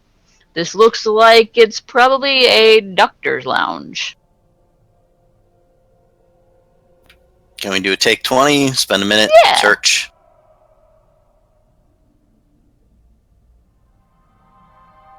And Michael, as you mentioned before, it's actually 1 minute because a search is a move action. So taking 20 would be 10 rounds. You find a body, and in one of the pockets is a syringe. Hey. Well, I will take the syringe.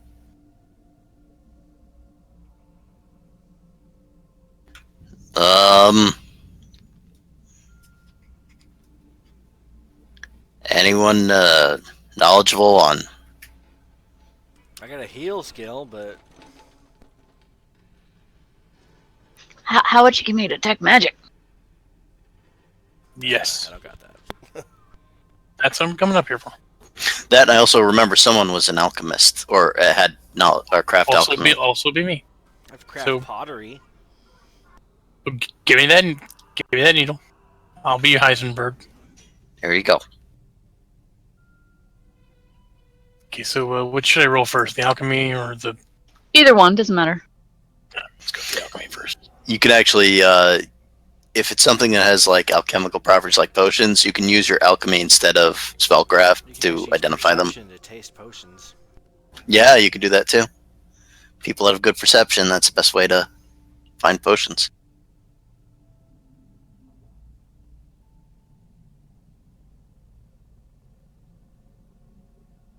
Oh yeah, also I found these in the other room. I hold up 6 flasks. Are they magic?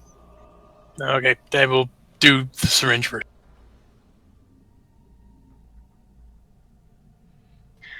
This syringe, while it is in a syringe and it's a needle, and to administer it, you have to inject it. It is a potion of cure moderate wounds. Okay, we got us a healing potion of moderate wounds here.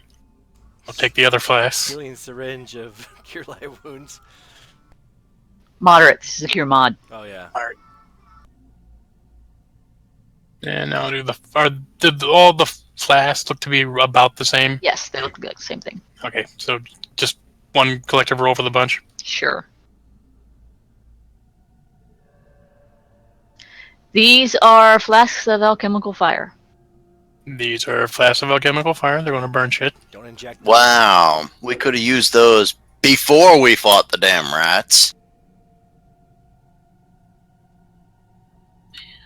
So 6 alchemical fires, Yes. and the lab coats are normal, right? Yes, they are normal lab coats, good only if you want to play dress up like a doctor. They're also great. Anyone want to be a doctor? I'll play doctor. No, thank you. I'm good. Okay, was there anything else you wanted me to examine? No, that was it. Thanks. Yes! That was it. Well, actually, wait. I've got this foil. No. No. No. Right. I'm sure that when we go talk with the patients who took over the psychiatric institute, that you want to be dressed like a doctor. Yes. Some people automatically revert to a state when they see an authority figure.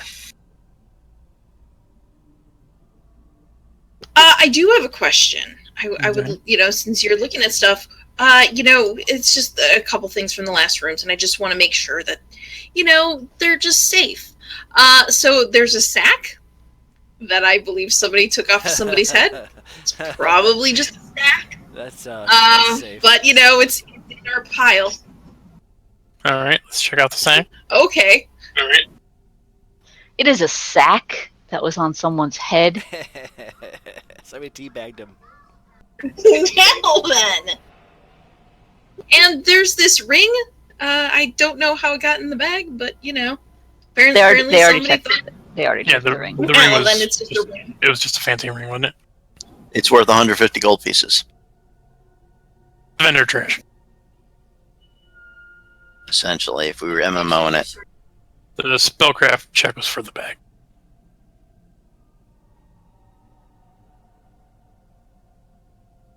It was still highlighted as unknown on my list. So who's gonna? Hey, who would there's like still a the door down here. syringe? Hang on. It seems very useful.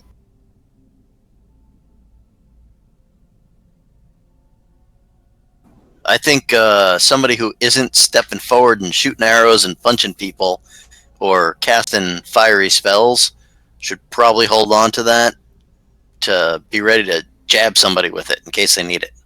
Yes. That would probably be best. So I'm thinking probably Heidi. Or, well, I'd say Pretty, but Pretty's been fighting people with a spear, so, Kind of. Yeah, I saw you stabbing things with a spear, so before you got all like wussy and puking. He swallowed it. And Heidi kind of looks uneasily at the flasks of alchemist fire. So Oh, I'm totally hanging on to them. Okay, well, excellent. Would you like this sack to carry them in? Sure. I was just gonna strap them in my pockets. No, we're civilized people. Here's this sack that probably still has bloody face prints on it, because Great. things. I tied the sack to my belt and I put all the flasks of alchemist fire in there. This is.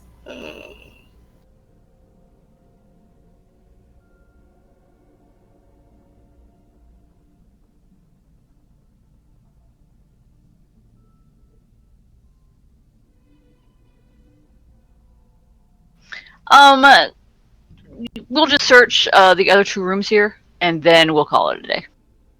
It'll be quick. There's not any more fighting.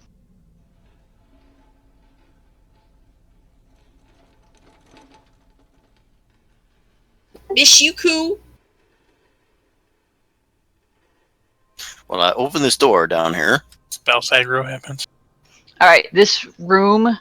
2 desks are crammed into this crowded office. More space has been dedicated to filing cabinets, bookshelves, and stacks of loose research than room for occupants. At the desk, there are 2 bodies slumped over them. You will search them, I assume, eventually, and you will find out that while they do have large blows to the back of the head, that's not what killed them. They were killed by small jaws and claws, basically ripping their ankles open. Like little punk people or little rat people? Like little punk people. These were little punk people. And in the room, in a drawer, you find a wand with a piece of twine wrapped around it that says, "Mr. Lance, this is a place of science, not faith. Please keep your religion at home." Hey, we got a wand. And I hand it off to whoever's behind me that can detect magic. I'm a spellcraft that shit. Anything else in the room with search? No. That is a wand of bless with 18 charges. Yo, it's a wand of bless with 18 charges. Dude, that means you don't have to memorize bless for like 18 days. Pretty dope. The other office, Which other office? the one up by where Sal is standing. Ah. This would look like a typical physician's office if it weren't for the preponderance of grotesque and anatomical sketches, most depicting traumas and deformities of the head and brain. A sturdy display case stands open and completely empty. It's nasty. There's also a slime trail on the floor leading to this display case. I'm thinking that's where the pickled punk came from. Yeah, probably. You also find a bunch of notes from Dr. Arash Chanwar to a Dr. Enya Chanwar of Kathir.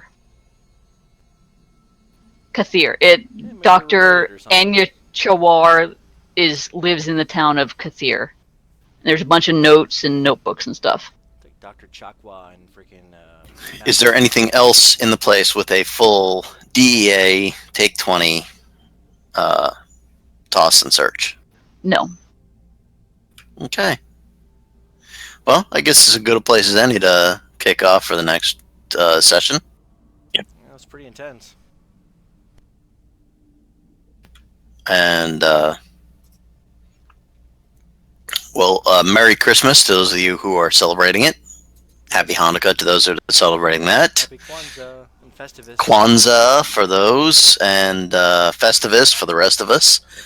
And You're an atheist. Just enjoy your weekend. That's what Festivus. well, you know what? Christmas has become kind of secular. So, 'cause Santa Claus, I never read about him in the Bible. A lot of things in the Bible are not Christmas, but whatever. Yeah, let's just not go there though. But yeah, just saying. That's a I mean, whole- there's something for everybody to enjoy this weekend. Festivus is If fun. nothing else, enjoy your long weekend. Dinner with the Also, on Discord, I linked a Facebook link.